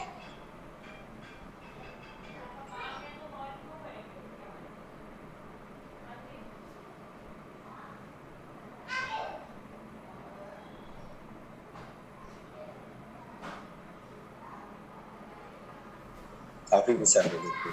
हाँ जी, आज का जो विषय पर हमारी चर्चा हुई उस विषय से संबंधित ही आप अपने प्रश्न हमें प्रेषित करें। मैं जितने भी प्रश्न होंगे सबको देने का प्रयास करूंगा। यदि संभव ना हो सके तो मैं आपके ग्रुप के माध्यम से आप तक प्रेषित कर दूंगा, क्योंकि ग्रुप में जितने लोग मेरे पास हैं, मेरे पास 2 ग्रुप हैं। शास्त्री जी लोगों का ग्रुप मेरे पास नहीं है, तो उसमें तो जवाब नहीं दे पाऊंगा, वो शास्त्री जी देंगे। और मैं अपने ग्रुप में जितने लोग शायद 440-50 लोग, 500 लोग जुड़े हुए, बाकी को मैंने मना कर दिया था, 500 से भी शायद ऊपर हो गए। हाँ Nisha ji, sir can you please repeat sun diagram and rays timing. देखिए सन पाथ डायग्राम को मैं शॉर्ट में फिर से बता दे रहा हूँ। वैसे तो सन पाथ डायग्राम किसी भी घर की लोकेशन का डिग्री लेकर के उसके अकॉर्ड बनाया जाता है। उस बेस पर ही हम उनके घर का मेन डोर, सब डोर, विंडो एंड वेंटिलेटर ये सब कुछ ओरिएंटेट करते हैं उसके अकॉर्डिंग। यदि सन पाथ डायग्राम जो भी वास्तुविद नहीं बना रहा है, सन पाथ डायग्राम वो बहुत गफलत में है, वो वास्तु प्रॉपर नहीं कर रहा। इन 5 दिवस में आप जानेंगे कि आपको कितने मैप आवश्यक रूप से बनाना आवश्यक है। वास्तव में यदि ये मैप आपने बना दिए, इस तरह से वर्किंग की जो मैं सिखा रहा हूँ, सारी दुनिया के लोग आपके पीछे भागेंगे। जैसे मुझे 6 माह और 1 साल का नंबर लगता है, ठीक आपको भी ऐसे ही लगेगा। बस सीख जाइए आप। नेक्स्ट राशि जैन पूछ रहे हैं, कोई जैन आगम की बुक भी है क्या राशि? देखिए जैन आगम की बुक तो एक कंप्लीट जिसे कंसोलिडेटेड कहे वो तो कोई नहीं है। जैसे अब तिलोर प्रणति में भी काफी वर्णन आया है। यदि छोटा छोटा ले, ऐसे लगता है कि जैसे होली जलाई गई थी तो जल गया हो।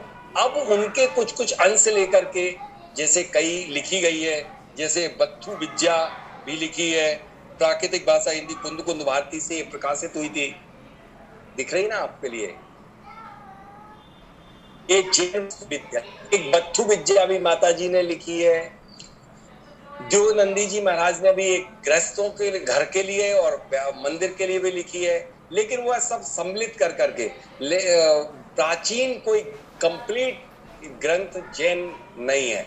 प्रसाद मंडन वास्तुशास्त्र प्रकरण में भी कहा नहीं जा सकता पूर्ण रूपेण कि वो जैन, क्योंकि वो लिखा संपादन तो किया है जैन ने ही, लेकिन कंप्लीट जैन ही होगा। उसमें प्रसाद मंडन और वास्तुशास्त्र प्रकरण 2 चीजों को ही हम मान सकते हैं। मुकेश जी पूछ रहे हैं, रॉड का साइकिल मोटाई एंड रॉड वेट कितना होना चाहिए? की वेट, साइज, कॉम्पोजिशन, इसके डाउजिंग पढ़ाऊंगा तब उसमें बताऊंगा।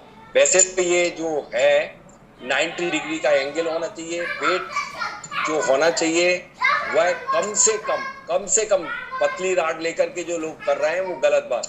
किसी भी कितनी तेज हवा आए उसमें मूव ना हो सके, वरना हवा से मूव हो, और आप समझे तो 300 ग्राम की कम से कम होना चाहिए, 6 mm की होना चाहिए। गुरु पुष्य रवि पुष्य योग के दिन बनना चाहिए। इसमें 1% गोल्ड कंटेंट्स और सिल्वर कंटेंट्स भी होना चाहिए। फिर कॉपर, जो त्रिधातु है, 3 धातुओं का सम्मिश्रण अवश्य होना चाहिए, तब वह प्रॉपर काम करेगी।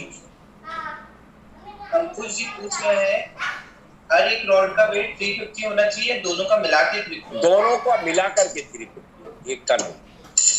क्या इन रॉड से कोई भी एनर्जी चेक कर सकता है? भगवान में कोई भी एनर्जी चेक की जा सकती है, किसी की जमीन की, कोई भी व्यक्ति, मैं बता रहा हूं आपसे, कोई भी व्यक्ति कर सकता, लेकिन वो डाउजर हो। जैसे अंकुश जी, यदि जैसे आपको स्टेथोस्कोप दे दिया जाए, जो डॉक्टर डाले रहता, तो आप चेक कर लेंगे? पहले आप स्टेथोस्कोप को सीखेंगे तो। इसी तरह से इसे सीखा नहीं जाता है, ये पूर्व जन्म के उससे ही जो व्यक्ति अति संवेदनशील होते हैं, या जिनको सच सपने आते हैं, जिनको पूर्वाभास होता है, जो बहुत संवेदनशील होते, जरा में रिएक्ट कर लेते हैं, जिनको जरा सा ऊपर चढ़ने के बाद वो नीचे देखे तो फिर उन्हें चक्कर आने लग जाते हैं, ऐसे उनको कहते हैं डाउजर। डाउजर यदि है वही डाउजिंग कर सकता है।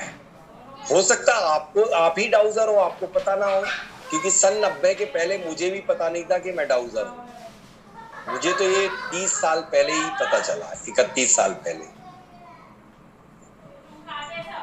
फ्लैट में साउथ का डोर हो तो रेमेडी क्या करनी चाहिए? भगवान, मैंने पहले ही निवेदन किया था कि आज जो अभी मैंने पढ़ाया उससे संबंधित प्रश्न पूछो। जब मैं डोर पढ़ाऊंगा तब डोर की रेमेडीज पूछना। सीधे आपने ब्लास्ट करना शुरू कर दिया। जब हम दरवाजा पढ़ाएंगे तो दरवाजा पूछना। इससे सब विषय विषयांतर्गत होके सब आपके दिमाग में, फिर सारे लोग पूछना शुरू कर देंगे। मत पूछिए प्लीज। एक विद्यार्थी को अध्ययन से संबंधित किन वास्तु का ध्यान रखना चाहिए? एक विद्यार्थी को अध्ययन से, मैंने वैसे आप सभी के लिए स्टडी वास्तु को लिया अलग से। अभी आप यहाँ पहुंचेंगे तो उसमें अभी आपको विभाजन बताया जाएगा कि स्टडी के लिए कौन सा स्थान होना चाहिए, तो वो मैं कल डिवीजन करूंगा, बताऊंगा। अब विंडो मेन डोर के सामने है, क्या ये सही है?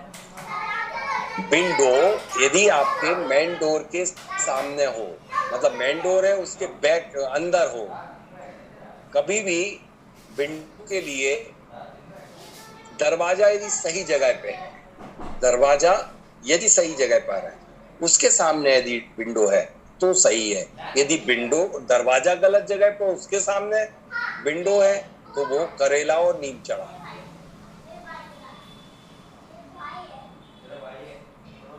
चंद्रभान जी पूछ रहे हैं डाउजिंग में परफेक्टनेस के लिए डेली बेस पर क्या प्रैक्टिस की जा सकती है? कोई प्रैक्टिस नहीं, वो तो यदि आपका प्रैक्टिस से गुण नहीं आता है। मैंने क्या बोला, गांव के अंगूठा छाप लोग भी नारियल से पानी चेक करते और वाई सेब की लकड़ी से भी पानी चेक करते, वो डाउजर होते। इसकी प्रैक्टिस थोड़ा तो करना पड़ेगी, लेकिन यदि आप डाउजर हो, डाउजर हर व्यक्ति होता है, कोई 10% का होता, कोई 90% का, कोई 99% का। ऐसा नहीं है कि संदीप जी डाउजर नहीं होंगे।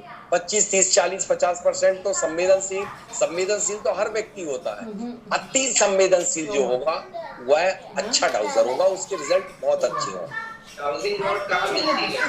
भगवान, बाजार में बिकता है कॉपर, सराफे में बिकता है सोना, सराफे में बिकती है चांदी। ये प्रश्न मत पूछो, ये बनाई जाती है। मैंने अभी बताया आपको, लघु विद्यानुवाद में भी वर्णित किया गया है। जैसे वो त्रिधातु छल्ला बनता है, आपको ये देख रहे होंगे, 10 भाग सोना, 12 भाग तांबा, 16 भाग चांदी। ऐसे ही राड का है कि आपको कुछ अंश उस दिन ही खरीद करके चांदी और तांबे का यदि मिला देते तो गुणवत्ता और अच्छी होती। हालांकि पहली बार मैंने रॉड के कंटेंट्स बताए, आज तक बताए नहीं है। बच्चों का भाग्य बहुत अच्छा है, क्योंकि मैं जो भी आप पूछोगे सब बताऊंगा। How can we solve soil problem in already constructed house? यदि आपके घर का ऑलरेडी पूरा कंस्ट्रक्शन हो गया है और सॉइल के कंपोजिशन को चेंज करना चाहते हैं, कोर ड्रिल से वो बिट से आप ड्रिल होल कर लीजिए 2.5-3 इंची का, और उसमें हस्तपाद मिट्टी, ब्रशकोप मिट्टी या गौशाला की मिट्टी को उसमें डाल दीजिए। भले आप आधा किलो डाल देंगे, बहुत सफिशिएंट है। वो वैसे ही काम करेगी जैसे खेत में आप बीज डाल देते हैं, लेकिन वो प्रोडक्शन कई गुना होता है। क्या बने बनाए घर में नेगेटिव एनर्जी का पता इन रॉड से चल जाता है? बिल्कुल, बने बनाए घर में इन 2 रॉडों के माध्यम से नेगेटिव एनर्जी का पता 1001% मालूम चल जाता है। नेक्स्ट प्रश्न बहुत स्पीडली पूछे। की डायरेक्शन से आती हवा या विंडो या डोर बनाने का क्या हार्मफुल इफेक्ट्स है? देखिए, ऐसा नहीं है का देख, वहां से जैसे ही मैं पूछता हूं आपसे कि दोपहर में 2 बजे, दोपहर में सूर्य 2 बजे कहाँ पहुंच जाता? साउथ में। और उसकी इंटेंसिटी कैसी हो जाती है? तीक्ष्ण हो जाती है। उसमें कौन से कंटेंट्स ऐसे मिनरल्स आ जाते हैं, जैसे लेड कंटेंट्स आ जाता है, तो वो हमारे बॉडी के लिए हार्मफुल होता है। इसलिए साउथ 2 बजे या साउथ में आपके लिए अवॉइड किया जाता है कि उतने दरवाजे मत। फिर पर्टिकुलर एक बृहच्छत नाम का स्थान 4था नंबर होता है साउथ में, 8 भागों को बांटा जाता है हर दिशा के। तो 4th नंबर में पॉजिटिव आती है, आयरन कंटेंट्स आता है, तो वह आपके हीमोग्लोबिन को हील अप करता है।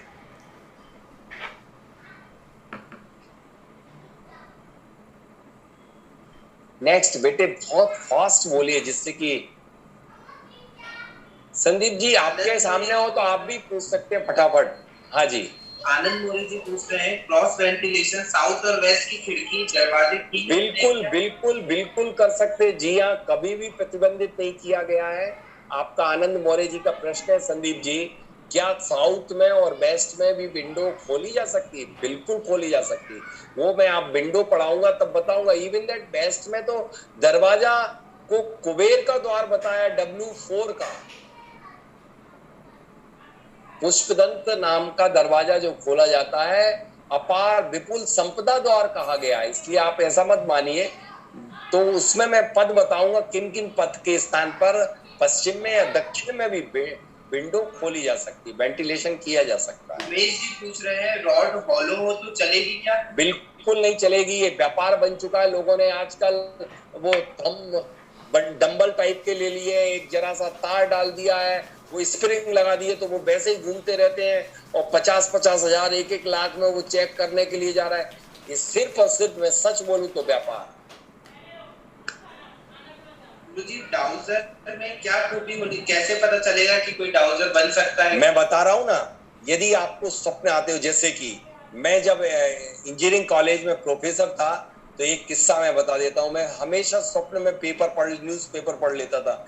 एक दिन जो पेपर को मैं पढ़ाता था, क्लास लेता था, वह पेपर जैसे ही मैंने देखा, उस दिन मेरी ड्यूटी नहीं लगी थी, तो स्टूडेंट जैसे ही मेरे सामने आए, मैंने पेपर देखा, अरे मुझे तो किसी ने ये पेपर पढ़ा दिया।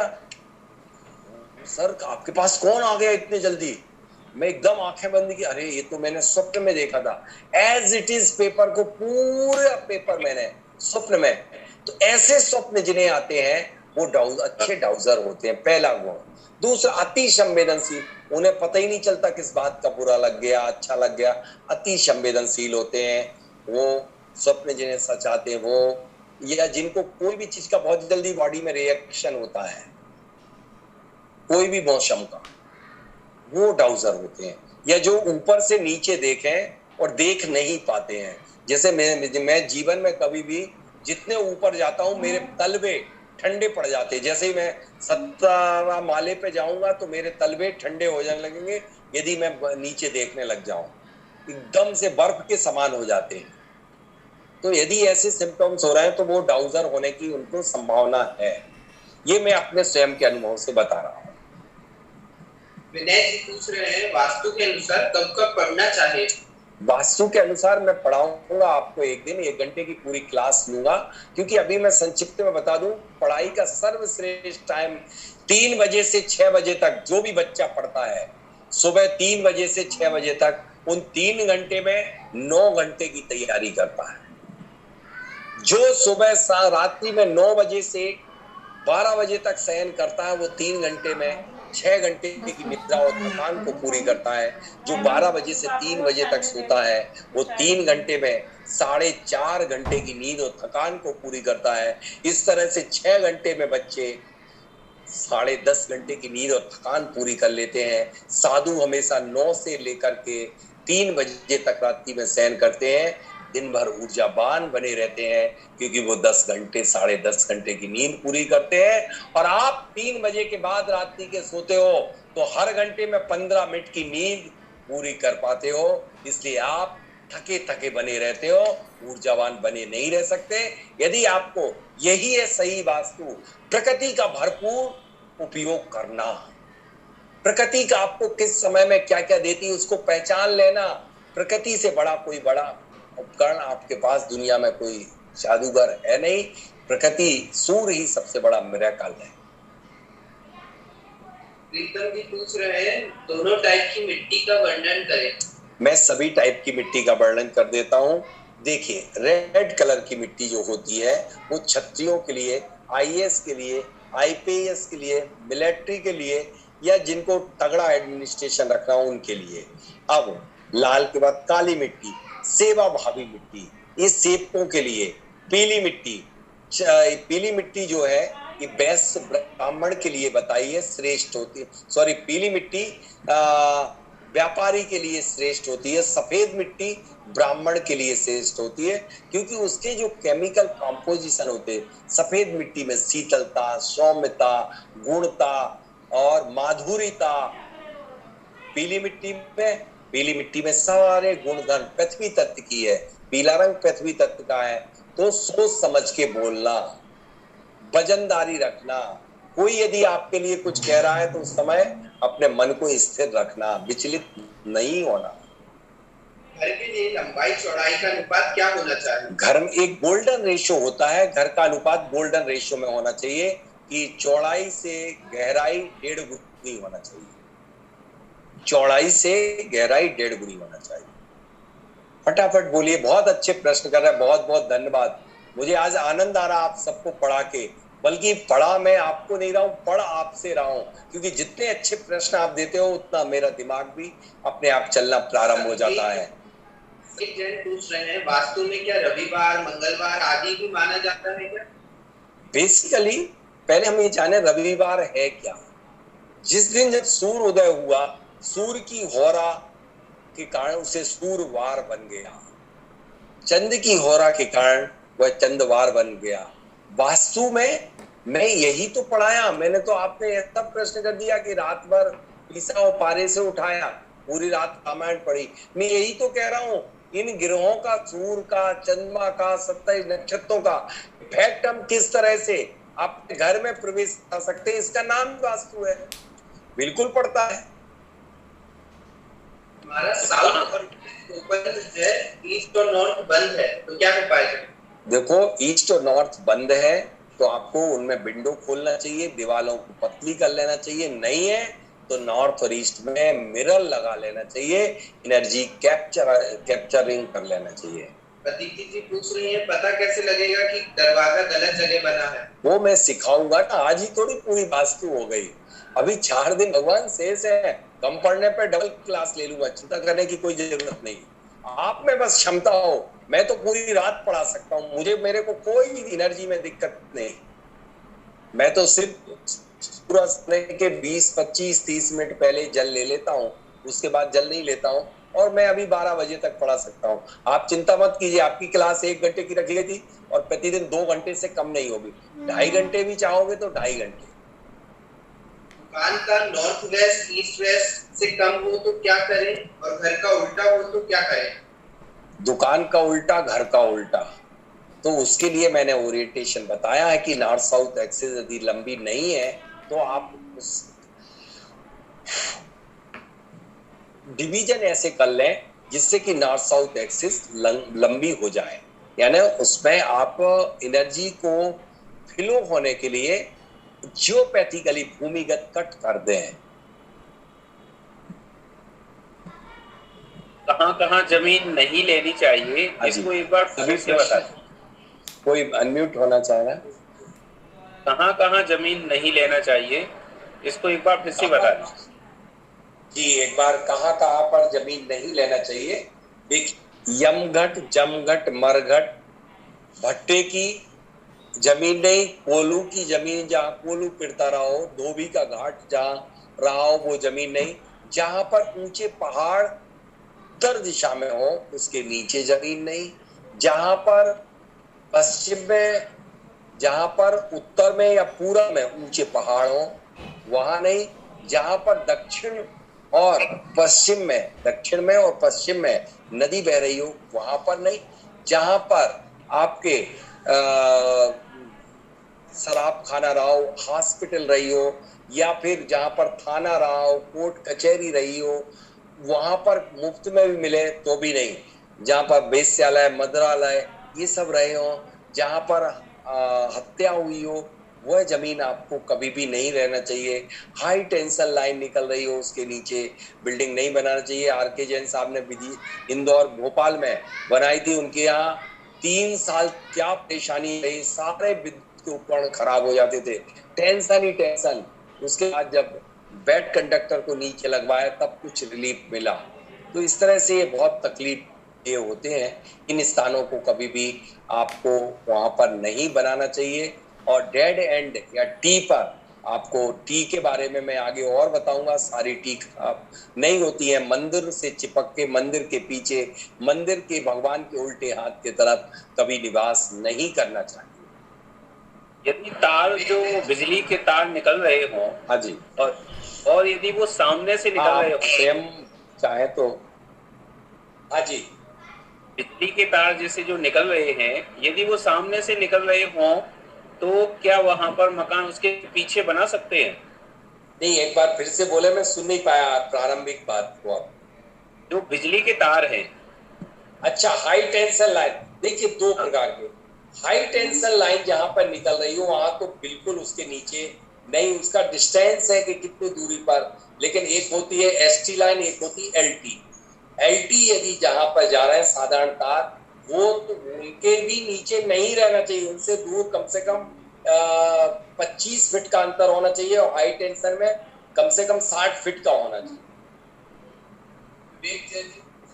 हस्तपाद मिट्टी क्या होती है? हस्तपाद मिट्टी, जहां पर हाथी चलता है उसे हस्तपाद मिट्टी कहते हैं।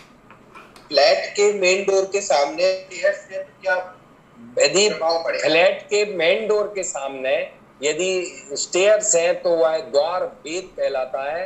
वह आपके लिए हमेशा भय पैदा कराएगा, तकलीफ। लिफ्ट हो तो लिफ्ट भी आपके लिए तकलीफ दे होती है, क्लेश पैदा करवाती घर में। अल्पी जैन पूछ रही है कि वास्तु में लैंड एनर्जी कैसे इंप्रूव करते हैं, स्पेशली अपार्टमेंट्स में। स्पेशली अपार्टमेंट में भी लैंड एनर्जी करने के लिए हम लोग यंत्रोलॉजी का प्रयोग करवाते हैं। आप अपने घर में जो जोनिंग बताएंगे उसमें नंदावर्त स्वास्तिक नाभि से ऊपर चांदी के इंसर्ट कर देने से लैंड एनर्जी इंप्रूव हो जाती है। मिट्टी कौन से स्थान पर डालना चाहिए? मिट्टी ईशान कोण पर सर्वप्रथम डालना चाहिए, और फिर ईशान के बाद आपको ब्रह्म स्थान में भी डालना चाहिए। फिर इसके बाद चारों को 3 बचे हुए कॉर्नर पर डालो तो वो बहुत अच्छा। हर कॉर्नर को आपको प्रोटेक्ट करना चाहिए। कौन से दिन ये रॉड बनवानी चाहिए? गुरु पुष्य, रवि पुष्य योग का भी 11 जुलाई को रवि पुष्य योग आ रहा है, उसमें आप बनवा सकते हैं। एनर्जी डिटेक्शन किसी डायरेक्शन पे डिटेक्ट करता है क्या? बिल्कुल, एनर्जी डिटेक्शन किसी पर्टिकुलर स्थान पर, जैसे कि यहाँ पर नेगेटिव या पॉजिटिव एनर्जी है तो पर्टिकुलर इसकी स्थान पर ही एंटी क्लॉकवाइज या क्लॉकवाइज मूव होगी। यहाँ पर यदि कोई मिनरल्स निगेटिव एनर्जी जनरेट करने का, जैसे हड्डी मुर्दा गड़ा हुआ है तो वहां पर ही एंटी क्लॉकवाइज घूमेगा। यहाँ पर यदि खजाना गड़ा हुआ तो यहीं पर ही पंखे की तरह तेज घूमना शुरू कर देगा। जिस जमीन पर बबूल का पेड़ हो वहां उस जमीन को क्यों नहीं लेना चाहिए? देखिए, बबूल का पेड़ हो वह ले सकते हैं। बबूल को जड़ सहित और मिट्टी सहित हटा दिया जाए तो कोई दोष नहीं, लेकिन एक बबूल दो बबूल नहीं, यदि किसी जमीन पर कई सैकड़ों बबूल लगे हुए हो तो उस मिट्टी को, उस बबूल को निकाल करके मिट्टी को परिवर्तित कर देना चाहिए कि कांटे वाले वृक्ष जहां पर अत्यधिक मात्रा में लगे होते हैं वह वहां की मिट्टी आपकी खराब हो जाती है, उसकी एनर्जी डिस्टर्ब हो जाती है, इसलिए उसे उचित नहीं माना गया है। क्या हम गौशाला की सॉइल अपने लॉन एरिया में डाल सकते? बिल्कुल डाल नहीं सकते। गौशाला की मिट्टी को आपके लॉन एरिया में डालना ही चाहिए। आप देखिए क्या परिवर्तन आते हैं। रोशनी जन पूछ रही है कि उनके घर में चूने का गोदाम है तो एनर्जी पॉजिटिव आएगी या नेगेटिव? बिल्कुल नेगेटिव बिल्कुल नहीं आएगी। आपके चूने का गोदाम है तो नेगेटिव नहीं आती चूने से। ड्रिल क्या ब्रह्म स्थान में करना है? बिल्कुल, ईशान कोण पर, ब्रह्म स्थान पर, बाकी बचे हुए तीनों कॉर्नर। हम ड्रिल होल नहीं कर सकते टेरेस पे, स्लैब पे, ठीक है। अपार्टमेंट एनर्जी बूस्ट करने के लिए उसका सबसे बढ़िया तरीका है कि आप इन जो मैंने हस्तपाद मिट्टी, गौशाला की मिट्टी, ब्रस्कोप मिट्टी, ये जो एक्सेस्ट नदियों की मिट्टी, भौरों के द्वारा लाई गई मिट्टी 5 गमलों में आप रख लीजिए और इनमें तुलसी लगा लीजिए। तुलसी में मरकरी कंटेंट्स होने की वजह से ये केमिकल कंपोजिशन पे आप जो मिट्टी के हैं वो पूरे में कॉस्मिकली पूरी तरह से फैला देगी एनर्जी को, तो वह बहुत अच्छे रिजल्ट मिलते हैं। तो आप इसको इस तरीके से जो डालना, जैसे आप 5वें फ्लोर पे रह रहे हैं तो वो कैसे डाल पाएंगे, उसका तरीका यही है कि आप उन मिट्टियों को गमले में रख लीजिए और उनमें आप तुलसी लगा लीजिए, वह वही काम करेगी जो नीचे कर सकती है। भूमि की नेगेटिव एंड पॉजिटिव एनर्जी को कैसे चेक कर सकते हैं? भूमि की नेगेटिव पॉजिटिव एनर्जी को मैंने करके बताई है, उसकी अन्य विधियां मैं कल और बताऊंगा। आज जो डाउजर है, डाउजिंग की बताई। मेरा दरवाजा भी टूट गया, ये तो तुरंत, क्योंकि अब मुझे वो चेंज करना ही जल्दी पड़ेगा, क्योंकि यदि किसी दरवाजे में होल हो जाता, छिद्र हो जाता है, वो बहुत नेगेटिव होता है।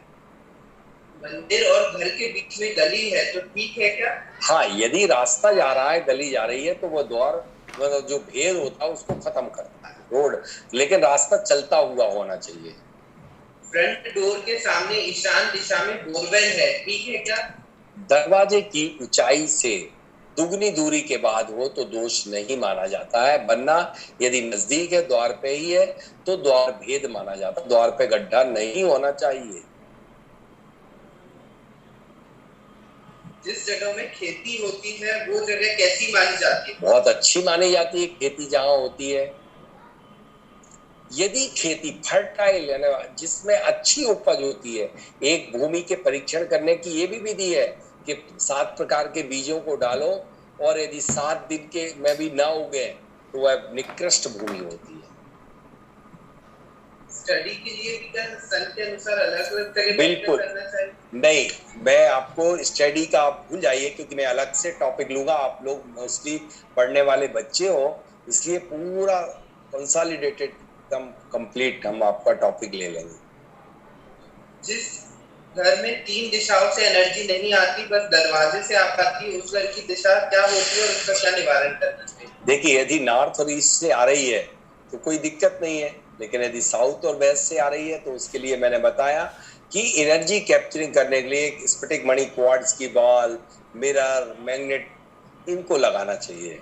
क्या बाकियों के देश में भी ऐसे ही वास्तु के लॉज होते हैं या अलग होते हैं? हर देश वहाँ की जियोमॉर्फोलॉजी, वहाँ की क्लासिफिकेशन के आधार पर वास्तु के सिद्धांत बनाए गए हैं, लेकिन हमें ऐसा नहीं करना चाहिए कि दूसरे देश के सिद्धांतों को, दूसरे देश के देवी देवताओं को, दूसरे देश की परंपराओं को अपने देश में नहीं लाना चाहिए। ऐसा ही भारत में हो रहा है। भारत में कई वास्तुविदों को जब उनने कार्ड मुझे दिया मैंने उनके सामने ही फाड़ के टुकड़े करके डाल दिया। लोग घबरा गए। उसमें लिखा था फैंसी एक्सपर्ट। भारत में आप रह रहे हैं और चाइना की वास्तु को फॉलो कर रहे हैं, कैसे आप? वहां के सिद्धांत अलग होंगे, आपके देश के अलग होंगे।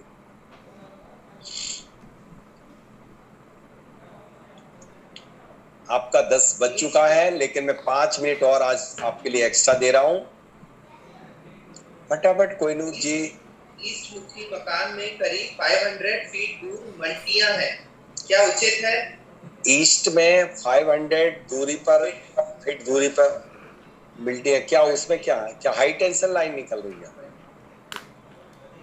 बिल्डिंग है 500 फीट दूर। कहां से, किससे दूर है? घर से 5 चलेगा। यदि 500 मीटर दूरी पर मल्टियां हैं तो चलेगा। 500 यानी कि आपकी ऊंचाई से, आपकी घर की जितनी हाइट है उससे डबल दूरी के बाद कोई दोष होता है तो वो दोष नहीं माना जाता। 15 बाय 60 का प्लॉट है तो बैकयार्ड कहाँ बनाए? मैंने कहा कि वो प्रश्न अभी करें जो हमने पढ़ाया है। ये अभी हम पढ़ाएंगे, कल आपको यहाँ पहुंचा देंगे कहाँ क्या बनना चाहिए। कल हम आधे 1 घंटे में लेंगे एनर्जी और 1 घंटे में लेंगे आपकी ओरिएंटेशन। कल का हमारा ओरिएंटेशन और परसों हम लेंगे डोर एंड विंडो।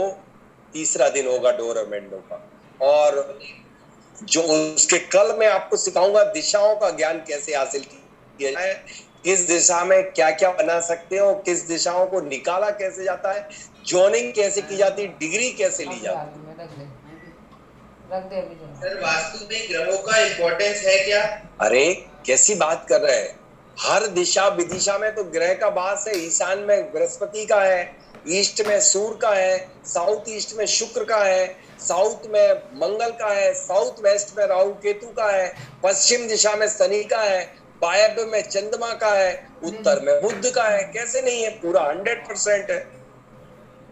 आपकी भी कोई रिटन बुक है? मेरी बहुत सारी रिटन बुक है, कितनी बताऊं। एक तो ये है जो वास्तु दर्शन, व्यापार वास्तु, वास्तु एंड पिरामिड, स्वर विद्या, इसके अलावा मिरेकल, इसके अलावा 3 पुस्तकें और art of forecasting and interior vastu, ये अभी चल रही प्रोसेस में आने वाली है।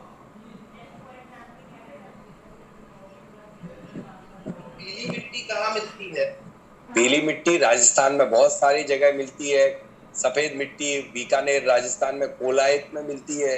पीली मिट्टी राजस्थान में, मध्य प्रदेश में, बिहार में और उत्तर प्रदेश में बहुत जगह मिलती है। पीली मिट्टी मतलब मुल्तानी मिट्टी को पीली मिट्टी। गेरू होती है ना लाल मिट्टी, जैसे सतना के पास में पीली और लाल मिट्टी दोनों मिलती है। ये मिट्टी ही तो है डायरेक्ट। घर का वास्तु क्या कंस्ट्रक्टेड एरिया का देखना चाहिए या पूरे प्लॉट का देखना चाहिए? डिपेंड ये करता है कि घर का वास्तु कंस्ट्रक्ट एरिया का या पूरे प्लॉट का। यदि प्लॉट में जितने एरिया में आप विस्तार किए हुए हैं, निस्तार किए हुए हैं, विस्तार और निस्तार, जितने विस्तार में निस्तार है उतने का ही आपको वास्तु देखना चाहिए। जितने विस्तार में जितना निस्तार है। ईशान कोण में भगवान का स्थान ग्राउंड फ्लोर पर रखें या फर्स्ट फ्लोर पर रखें? जितने ऊपर रखेंगे उतना अच्छा, क्योंकि भगवान का स्थान जहाँ रखा है, जिनवाणी जहाँ रखी है, भगवान की वाणी जहाँ भी है, उसके ऊपर पैर नहीं रखना चाहिए। डी पर मकान हो तो क्या उपाय करें? डी पर मकान हो तो भूलता है आपके लिए, उसके एक एक टी जब मैं पढ़ाऊंगा तब आपको बताता। पुनः कह रहा हूँ, आप विषय से अंतर्गत प्रश्न पूछ रहे हैं, फटाफट 2 मिनट में और पूछ लिए। आज 10:05 हो चुके हैं। 5 प्रश्न बचे। 220 क्वेश्चन अभी आपके बाकी हैं। ये गति शायद 12 बज जाएंगे। क्या करना है, सभी प्रश्नों को लूं? शास्त्री जी, संदीप जी को आज मैंने बहुत अच्छा, रेखा जी आप भी हैं? अरे क्या बात है, आप सबके सोने का वक्त हो रहा, सबकी आंखें गवारा कर रही हैं। रेखा जी की बॉम्बे से है ना आप तो? हाँ जी, हाँ आपने इतना तो पढ़ लिया, फिर भी आप क्या बात, इसमें नहीं पढ़ा नया? आपको ऐसा लग रहा कि नया मिल रहा? आपको मिल रहा नया? अच्छा, चलिए। अभी कितने लोग हैं? अभी सभी लोग चले गए हैं।